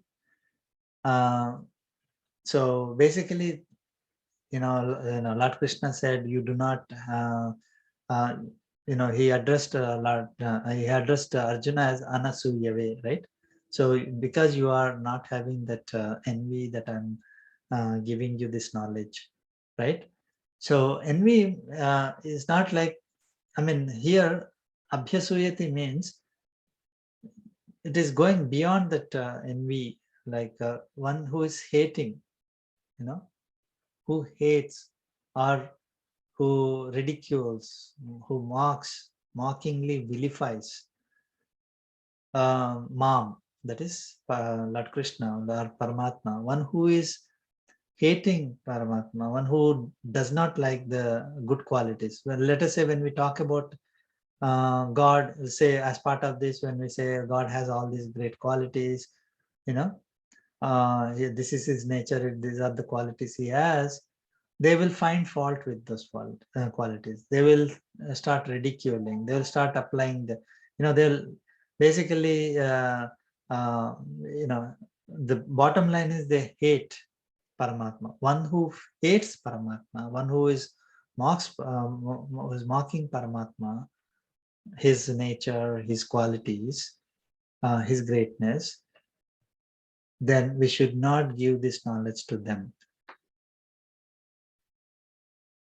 Okay, so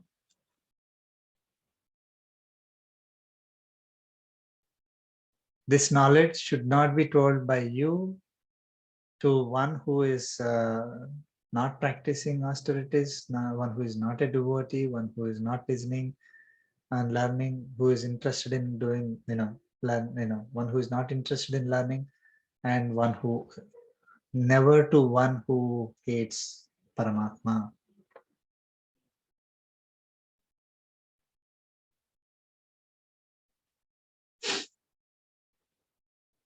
Right?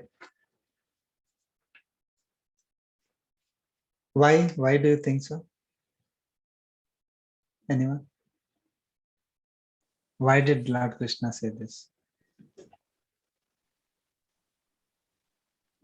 So one reason could be, they could kind of cause more harm than benefit for people who has a false knowledge, let's say wrong knowledge. Mm-hmm. Yeah, that is one. Good. That person may interpret in a wrong way and spread the wrong message to all of the other people, and the wrong message may stay in the community. Yes. Good. Arhata, there's no arhata to them. More dveshi. So yeah, and these are the arhatas. I mean, these are the arhata means qualifications. Yeah, these are the qualifications that we need to look for are one who is not, I mean, just don't call somebody from the road and then start preaching them. Right. One who is not a devotee. Devotee means one who, devotion is love, right? Love towards Paramatma is devotion. Okay, that is bhakti. Now, when our love increases, then it becomes bhakti. So we are called devotee. So we love Paramatma. Then we want to do something to Paramatma. And then who are not willing to you make use of it, what is the point, right? So then who doesn't want to listen and learn, then there is no point in telling them. There are some things in this which will be misinterpreted in the sense they will offend other people.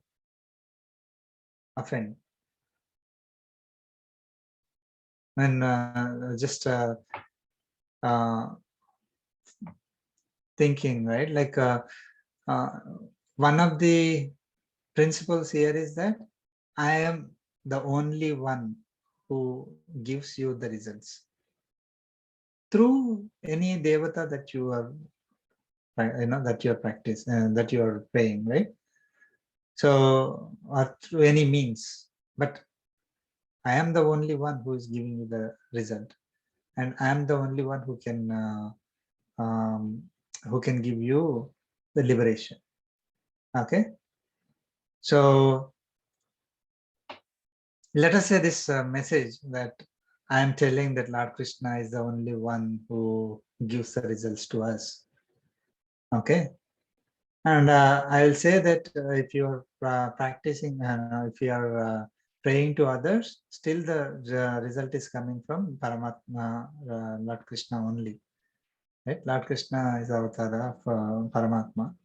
So from Paramatma only, you are getting the result. Now, if Paramatma doesn't wish, you will not get the result. Right? That if Paramatma only is giving the result, means if Paramatma doesn't wish, you will not get the result. Now, again, this is a little bit controversial, and I'm putting this again, we are putting this in YouTube, but so there is a, I hope I can take this one, but a lot of people are, let us say, following a particular Grama Devata. Okay, the stories, people already know what has happened in the last few weeks, why it became a controversy. So let us say millions of people are following a Grama Devata. Praying to the Grama Devata, they believe that their wishes will be fulfilled. Okay. Now, as part of telling this Bhagavad Gita, I tell, saying that, in the sense, Bhagavad Gita, I'm giving the message that Lord Krishna gave to us, not me, but the entire world. So as part of that, I tell that the results are not actually coming because of my praying to Grama Devata. Okay, they are simply some, they were living on this earth for some time, and then they left their bodies, and then it's fine. We are praying to the Grama Devatas, but the results are not because of the praying to Grama Devata. The results are coming from Paramatma only. Okay, if I say that, then the people who are praying to the Grama Devatas will get offended, isn't it? Hope you are able to connect to the recent news that has happened. So, what news and your Prasad? I haven't heard that. Okay. Oh yeah, Swamiji. So basically, if I am, let us say, all of you are, you are practicing austerities, you are devotees, you are willing to listen and learn. Listen and learn is that, hey, you are praying to this Devata, but the results are not coming from the Devata, but they are coming from Paramatma. You are willing to listen and learn. You will not question. Okay? But if somebody is not a devotee of Lord Krishna, somebody is not, some guy on the road, let us say, and they are not willing to listen and learn. They are not willing to learn that, oh, this is Bhagavad Gita, Lord Krishna gave this message. I have nothing to do with it, as a person, right? It is Bhagavad Gita message I am passing on. Lord Krishna is telling this like 5,000 years ago, that when you pass on this message to those people, and include there that who are going to mock, okay, for saying that, who are going to hate for saying that, if those are the people, then you should not pass this message on to them. So I am, let us say, speaking to a few of you. You're all in this category only. Okay, no issues as far as you are concerned. But let us say this lecture is not shown to anybody else. Absolutely no problem. You're all willing to learn and get the message and practice, right? You're all, having the qualifications to listen and get this message. But though, if we put this outside, what is happening? It is going against the wish of Lord Krishna. Lord Krishna is saying, don't give this message to those people who are not qualified. Okay, so in the interest of those people who are willing to, who are qualified and willing to listen and learn, if we make this video available, if this make this knowledge available to everybody on the internet, there will be people who are not having these qualifications. They will start making a issue about it. Okay, so the issue is, oh, this person said it. If I'm just an instrument in passing on this message of Bhagavad Gita to all people who are interested. Okay, but unfortunately, those people who are not having the qualifications, they will say that I said it, isn't it? I have some vested interest in saying this. So they will come after, that person, whoever is giving. So Lord Krishna is saying that don't give this message to such people. Let them follow whatever they want to follow. Okay. But unfortunately, I mean, the message, see, the problem is that those people, we have to put a disclaimer saying that, hey, if you are not interested in getting this, if you're not having these qualifications, you should not watch Bhagavad Gita. You should not see the Bhagavad Gita message from us, right? But they will not do that. They will say, oh, this message, I mean, they will go inside the Bhagavad Gita, and we are making it available to people who have not qualified. They will start questioning, complaining. They'll start making a mess of it. Unfortunately, that is happening. Okay. In the olden days, they used to follow this, and there's no such thing called internet. And even people who are coming and seeking for this knowledge, they are tested. They have to do sushrusha. They have to become a devotee. They have to practice austerities. They have to go through certain daily rituals. They are tested thoroughly before giving this particular knowledge to anyone. A person like Bhagavad Ramanuja, who is very well qualified, who has gone through all the scriptures, in order to give the meaning of Charma Sloka, 18th chapter 66 sloka, okay, he wanted to learn, what is this Sarva Dharman Parityajya. He was not able to connect. I mean, he may have some idea, but he wanted to learn from the Guru. That is how we have to learn from. It's not like I pick up a book and then read and then understand by myself and I'm good. No, we have to always get this message from the Guru. So he had to travel. He went to his Guru, travel 100 miles one way hundreds of miles one way, and then ask the person, ask the Guru, fall on his, prostrate to him and say that, please accept me as your disciple, give me this, meaning of Charma Sloka. And the Guru did not give. He maybe thinking that he's, he was having doubts, right? Does he fall under these qualifications? Does he have any of these qualifications or not? So he wanted to test. So he sent Bhagavad Ramanuja back. So like that, 18 times he had to come over a period of years, right? So then finally the Acharya gave the meaning to Bhagavad Ramanuja. So, and he got the message, and he was able to, understand it and use it properly. But nowadays, what has happened is, in the interest of passing on this message to all, the Bhagavad Gita to all, we publish it. I mean, we speak. I'm giving lectures. So Swamiji is giving lectures, and others are giving lectures.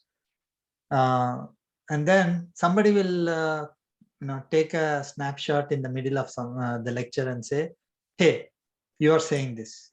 You are against this community. You are against this religion. You are against, this caste. You are against that." I mean, whatever is there in the Bhagavad Gita, we are simply passing on that message to people. Have no, whoever is passing on has no vested interest, right? We have to, actually, if I have vested interest, then I'm not a good teacher. I should not have any, any other thinking in my mind. Just I have to simply pass on the message that Bhagavad Gita, like Lord Krishna gave to us, right?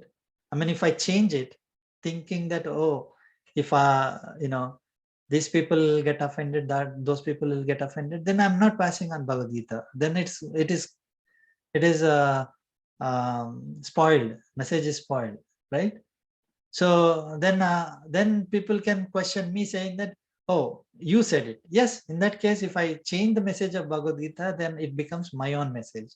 Then I can be questioned, right? Or whoever is giving. I'm just putting myself there because I'm just speaking now. Whoever changes the message according to their own wish, then they own it. But if someone is just passing on this message to other people, then how can they be questioned? They should question Bhagavad Gita. Now the thing is that those are the people who will question Bhagavad Gita, who will question Lord Krishna, because they hate, they are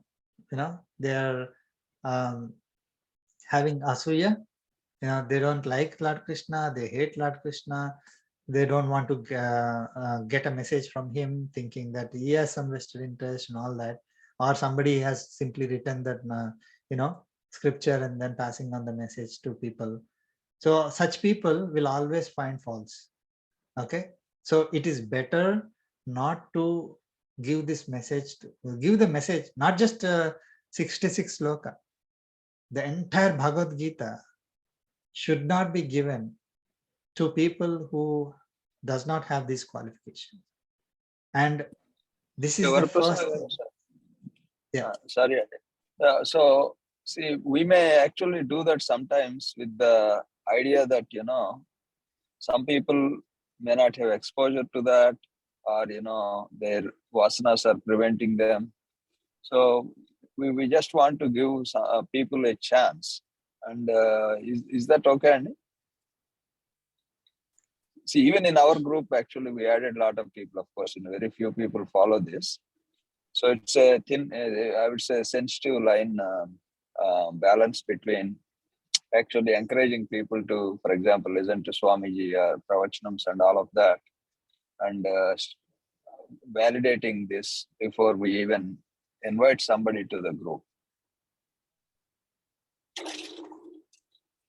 I mean, it is a good question, right? I mean, our interest is to pass on this message to as many people as possible, but it may backfire if one person doesn't like the message that we are giving, that person may try I think to instigate. I mean, in our case, it's not Right. an issue. I mean, I think the problem so is that we have no problem here, but the thing is that like once let us say, you know, someone who gives this message now becomes famous, like, and then after 20 years later they are being questioned, right? Because that message fell into the hands of people who do not like that person. I think So- in those instances also, what I noticed is with all the recent controversy, there are people with a lot of agendas. They are coming into they have so much of jealousy towards people who are like successfully able to spread this message. They take bits and pieces of information, even so whatever discourse happens with such a long debate, right?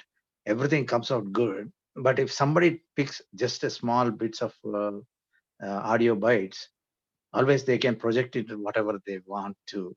I think the problem is coming because of those people who have the agendas, negative agendas. But otherwise, I think that's what they say, right? If people throw stones at a tree which is giving fruit, right? So if some tree has grown well and giving sweet fruit, people are throwing stones at it. So those things will be there, but I think in the end, the result probably will be good. I mean, that's my opinion. I think good to spread the message also. I think that's overall. Yeah, I mean, if we follow Lord Krishna's advice, I mean, so let us follow Lord Krishna's advice. Because Lord Krishna didn't say it's good to follow, good to spread the message to everyone, whether they are interested or not. He didn't say that. Okay, so I mean, it may appear a little bit harsh that we are not spreading the message, but the damage will be much worse than people getting any advantage out of it, because there are more people who want to do damage than those who want to make use of it. So again, this is what Lord Krishna is saying. It is not me. So Lord Krishna is saying that we should not give this message to those who do not, practicing austerities means like, they're in the mundane world and they don't care about all these concepts and all that, right? For them, I mean, as long as they don't take any negative out of it, fine. But let us say if we say something in this Bhagavad Gita about the Chaturvarnyam or some other thing that devatas, other devatas, if we say something and it may offend them, that is when the problem starts. So I guess Lord Krishna had that vision that, hey, you guys will get into trouble if you pass on this message to such kind of people, so don't do that. So he's telling Arjuna not to do it. Through Arjuna is telling all of us not to pass on this message just because somebody becomes interested. So we may pass on a little bit of it. We may pass on the message to an extent that, are you a devotee, you want to follow, and then we can, or we can check. I mean, not like how Bhagavad Ramanuja was tested. I mean, that is too extreme. But we can just do a check. I mean, but we should not be just simply telling everybody, saying that you can follow these things. I mean, that is when it will backfire. We may be able to get one of the some pieces of this and then just give that as not as a message of Bhagavad Gita, but let us say, these are some good things that you can do, fine. But there are certain things in Bhagavad Gita where it is not going to be accepted by such kind of people. These kind of people who is not a devotee is not going to accept the fact that Lord Krishna is the supreme. right? So how will they accept? Like they are devotees of some Grama Devata, they're not going to accept. So that message of Bhagavad Gita will not reach, will not be taken properly by them, which is unfortunate. Who is going to lose finally? Whoever is not able to get the message of Bhagavad Gita is the one who is going to lose. And the person who is actually passing on this message has all the good intentions to pass on this great knowledge. And everybody says, oh, Bhagavad Gita, I'll be called Hindu, for, again, the term, is recently coined. But if we treat Hindu as a religion, right? Everybody says, oh, you are a Hindu when you follow Bhagavad Gita. But they don't follow Bhagavad Gita. So I don't know what they should be called. So one who says, Bhagavad Gita is the scripture for all Hindus, right? Like that, Bible is a scripture for Christians, Quran is a scripture for all Muslims. Bhagavad Gita is a scripture for all Hindus, but they're not willing to accept the message of Bhagavad Gita. So I don't know what they should be called.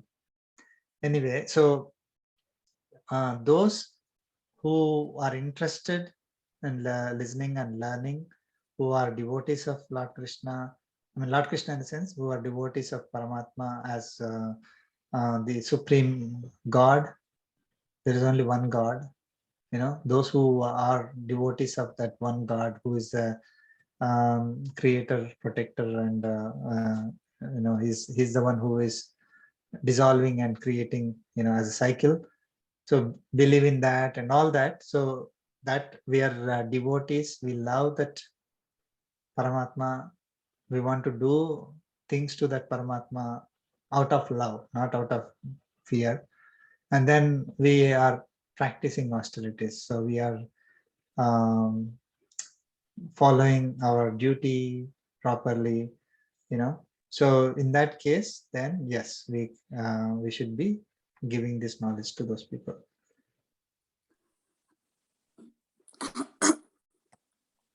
Sir, I have one question. A few Sure. minutes, you talked about Sri Ramanuja went to his guru 18 times.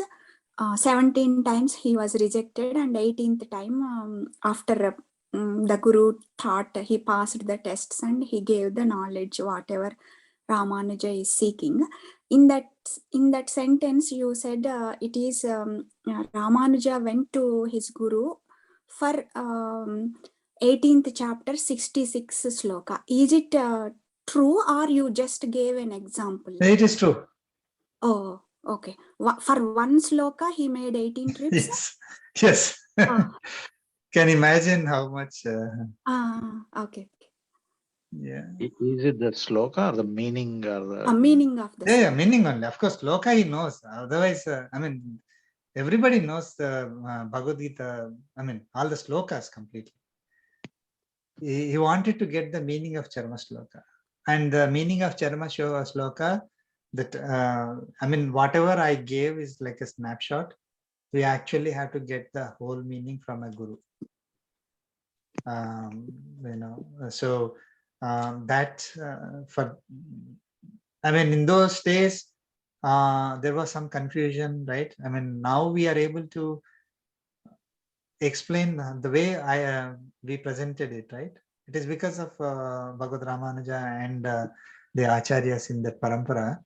They are able to explain everything very clearly. So Sarvadharma means this, and Mam is what, who, so everything they have explained very clearly. So we are able to say. But in those days when Bhagavad Ramanuja was trying to get the meaning of Charma Sloka, that the elaborate explanation was not there. Or even if it is there, it was confusing.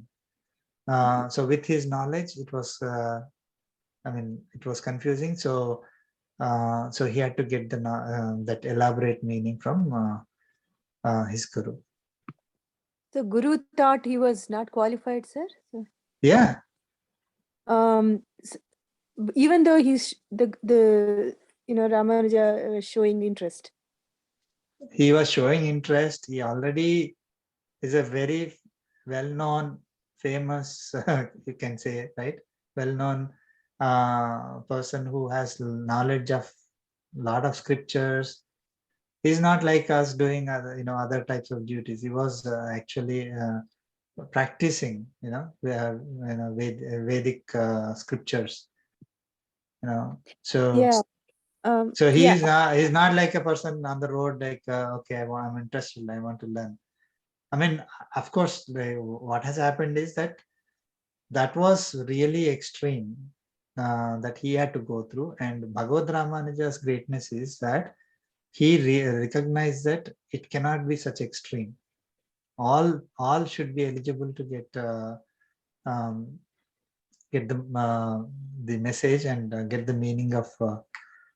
I mean, all should be eligible to reach Paramatma, right? And those who get the mantra and its meaning, they will become liberated. They are on the path to getting liberated. So he started giving it to other people. So we are following Bhagavad Ramanuja's footsteps, and then we are actually passing on this message to all people. That is a gift given to us by Bhagavad Ramanuja. Otherwise, ladies shouldn't be getting it.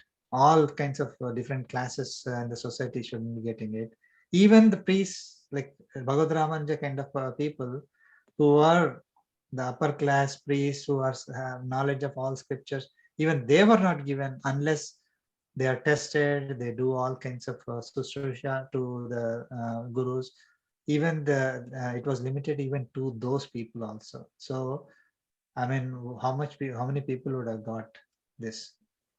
So now if you don't get the meaning of 66 sloka, then what happens is that we will never get liberation, isn't it?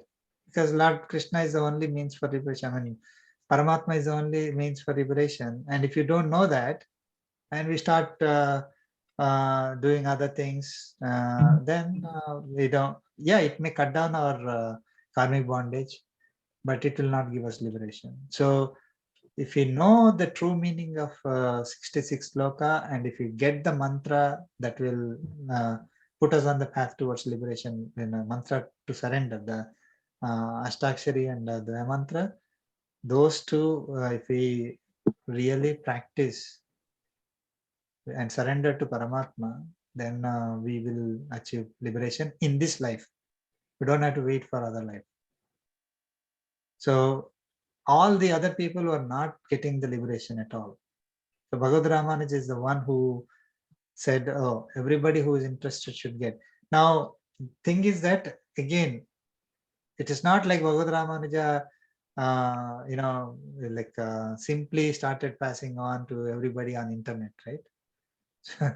So even now, like we are having this session, only a few people who are interested are listening.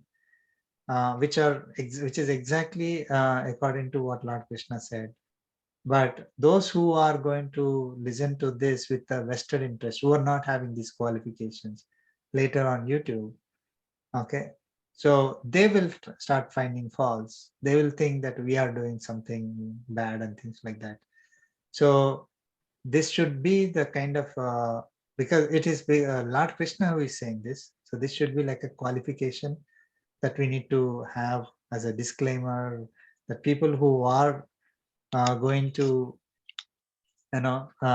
get the message of Bhagavad Gita should have at least these qualifications. We're not doing any other testing, but you are supposed to check yourself, because once it is out on internet, we have no control. So they should check themselves, and if they don't practice austerities, if they are not devotee of Paramatma, they are not willing to listen and learn, okay, and if they have hatred and they're ridiculing the message or the messenger or the or Paramatma, then they should not look at it. They should stop watching, because it is not if somebody is getting the, this message and then they are getting benefited, I'm not getting any benefit out of it, right? So it is not for my own benefit I'm passing on. They should remember that. So it is for their own benefit. And if they are not willing to get the benefit, no, they can simply turn it off. And I have nothing to lose with that. I mean, whoever is giving. So Lord Krishna is giving this message very clearly to us. We'll look at the next sloka also, and which is related, and then we can conclude.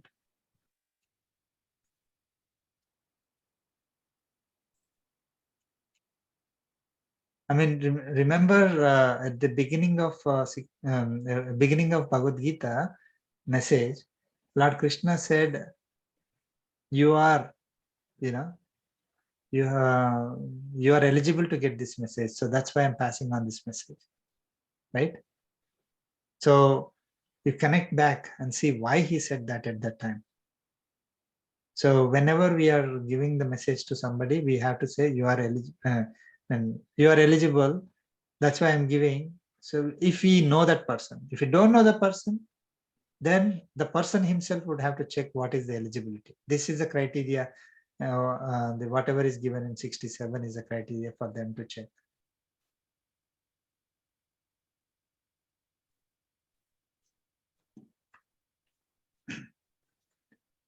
Okay.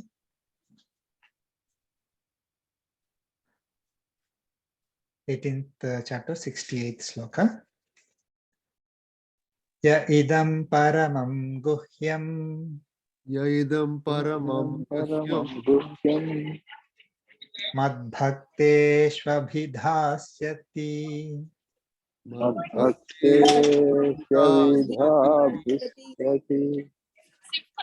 bhaktim mai param krutva Bhaktim Mai Param Krutva mame vaishyatya samsayaha. Mame Vaishyasya Samsayaha. Let's chant together. Ya idam Yaidam paramam paramam guhyam Madbhakti madbhakteshvabhidhasyati Bhaktim bhaktim mai param Krutva krutva Mame mame vaishyatya Vaishyatya samsayaha.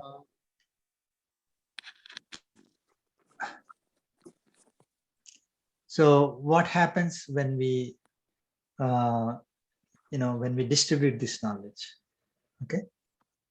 So the first is we cannot give this knowledge to those people who do not have the qualifications. So that is the first. So after that, when we are giving this knowledge to those who have qualifications, okay, Lord Krishna is saying, what is the result? That's why, I mean, Bhagavad Gita message is over. Now, Lord Krishna is giving the Falashruti. What is the result if I pass on this knowledge? I should know, right? I mean, should I pass on this knowledge? He's saying, don't do that when we don't, when the people who are getting it do not have the qualification. What happens if I find some people who have qualifications and then passing on this knowledge to them? What happens?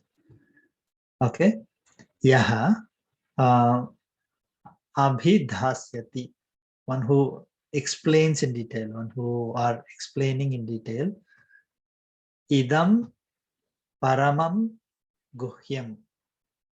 This superior guhyam is a valuable secret.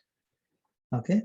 I mean, guhyam, we talked about it many times. A secret is never told to anybody, but this is not such a thing. It is a valuable thing that needs to be, we have to protect it. That is why, I mean, if you look at the 67th sloka, we understand why.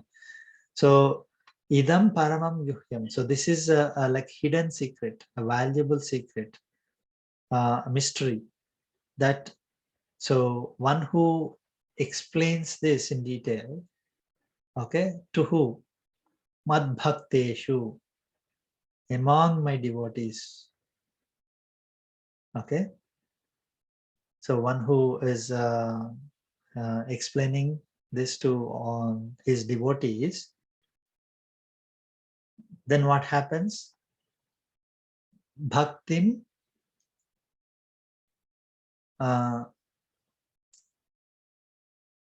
Mai param krutva. Okay, so krutva is the continuous doing something, after doing something, or after doing, or after acquiring. So what is that? Bhaktim Mai param. So param bhaktim. So supreme devotion, Mai, in me. So after acquiring supreme devotion in me, that is Lord Krishna, Paramatma, Mameva Eshyati, attains me only, Asamsayaha, without doubt. So Lord Krishna is saying that one who is explaining in detail this secret, hidden, valuable secret to, I didn't say all, to my devotees, after acquiring supreme devotion in me. So by doing that, you are acquiring supreme devotion in Paramatma. That person attains Paramatma only, without doubt. I mean, this is very relevant for us, right? We are passing on this knowledge that Lord Krishna gave to the entire world. So Lord Krishna gave to us, that we are passing on to the devotees in this satsang. Okay, and that helps me in developing devotion to Paramatma. After developing devotion in Paramatma, whoever is doing that will attain Paramatma only, without any doubt.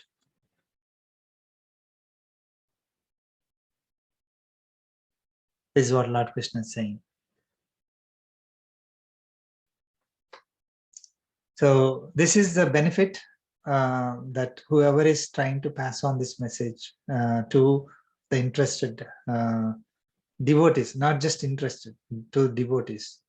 Okay, so they will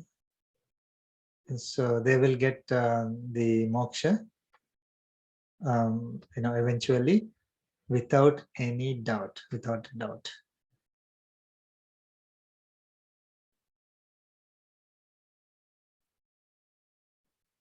So, I mean,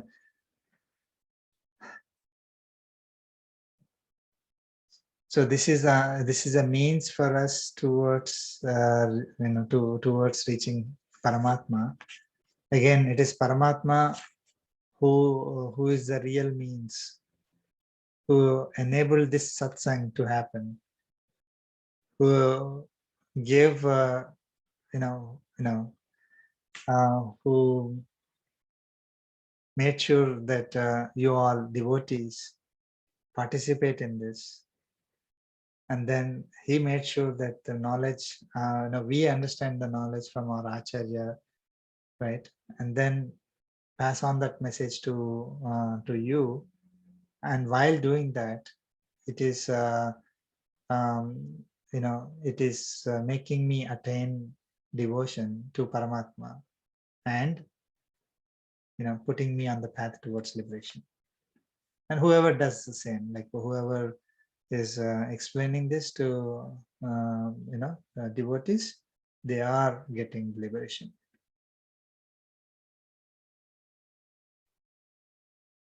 And of course, in the later slokas, Lord Krishna explains, whoever is listening also getting liberation, whoever is reciting also getting liberation. So all of us, by getting this knowledge, we are getting the liberation. Again, we have to keep that 66 sloka in mind, like not just my action of passing on this knowledge is giving me liberation. No, that is Paramatma is the means. Paramatma is the one who is blessing whenever he blesses. But it is my duty to give this knowledge, because my goal is to attain him. And he is saying that you will, I'm going to attain Paramatma if you do this. So that's why, I mean, that is my goal. So I have to do this. It becomes my duty, my interest to do it. But it is not that I am going to, my action alone will give me liberation. It is Paramatma will eventually give me liberation. And whoever is chanting this, in the next slokas it will come, the same thing, right? Whoever is chanting, whoever is reciting this, whoever is listening to Bhagavad Gita, they are also getting liberation. So it is not just the person who is learning and then teaching or explaining to the devotees. The devotees themselves who are getting the knowledge are also getting liberated. So, Prasad, this is probably very helpful for a negative tester, in the sense, at least we should not, pass this on to people knowingly that they are not serious or they have doubts about Paramatma and those type of qualities. Yes. Yeah. Absolutely. I mean, that's a very valid point. So if we know that somebody is not going to take this message seriously or practice it, or I mean, we may try to develop their interest in, but not pass on the message. Like make them sit and then go through this, right? We may have to develop some interest in them, but at least they should have that inclination to learn. If there is no such inclination at all, and in fact they are hating the message that is coming, then it is better not to give the message. I mean, Lord Krishna waited for 90 years to pass on this message to Arjuna. You can imagine, right? And Arjuna is the only one who got this message. So he could not find, people showing interest, people who meet those qualifications. He could not make them come and I'll give you, $100. You come and sit and then I will teach you Bhagavad Gita. That wouldn't have helped anyway. So in case of Arjuna, he declared himself as I am your Sishya, I am your disciple. You tell me what is good for me, I'm going to follow. So he went through those, right? He declared himself as a devotee. He declared himself that I need this, I want to get this knowledge. I want to practice. I mean, I want to do what you say. He did not say that you tell me the knowledge, then I will decide. So that's why Arjuna was a perfect candidate to deliver this message at that time. Of course, Lord Krishna prepared Arjuna. So it is not like Arjuna's greatness by alone himself, he was able to do it. So now we know that in 66 sloka, right? So it is the means is Paramatma only that enabled Arjuna to ask for this. So it is Paramatma's blessings are needed for us to even participate in this satsang. Paramatma's blessings are needed for us to get this knowledge. So it is not our own interest that will, then it is, we become independent. So we are dependent. Of course, it is our wish. We have the decision-making ability. We have the buddhi that is given to us. So we have the discrimination. Like I want to participate in satsang and not go to a movie or a party. So that is the decision we are taking. But whether I get the knowledge or not, it is again up to Paramatma. It is his blessings that will give me knowledge.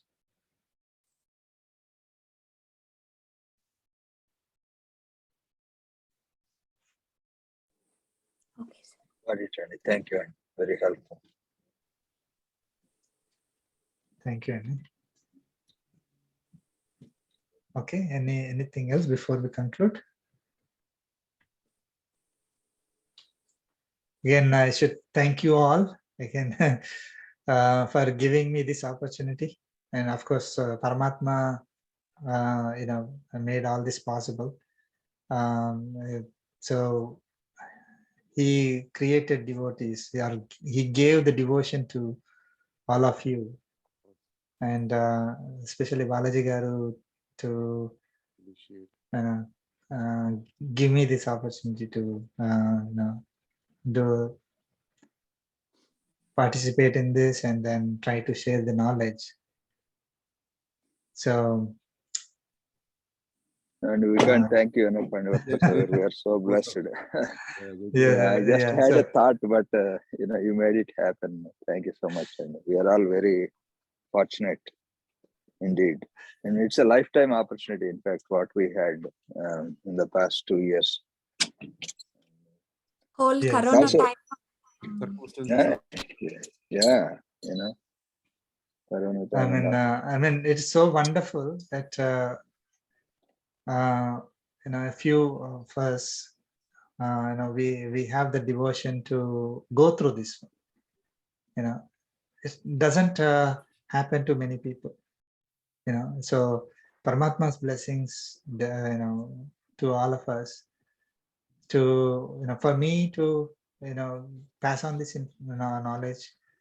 That so first he gave me the knowledge through our acharya, then made me understand, then he's allowing me to explain, and with whatever of course I have my own limitations, but with acharya's blessings, Paramatma's blessings, trying to pass on this knowledge to all of you, give you the devotion to sit through. I mean, it's 2 hours 40 minutes almost every week. 2 hours 45 minutes almost every week is not a joke.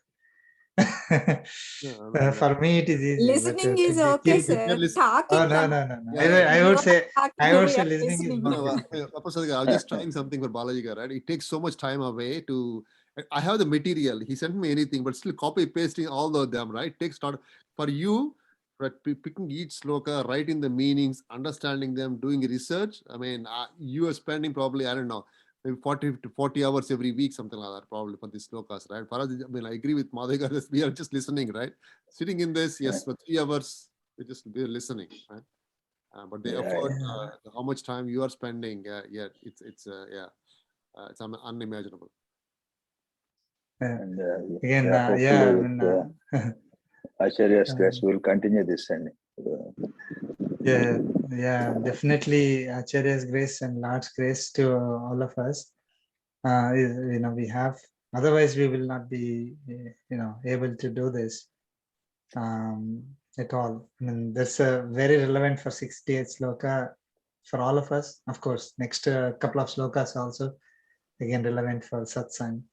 So Lord Krishna is telling us to have satsangs and pass on this to the devotees. He's not discouraging from passing on, but he's discouraging to passing it on to people, or not discouraging, saying no, don't do this to people who are not going to get the message. I mean, we experienced some of that, and even in my childhood, people really taking and not spending time, not understanding,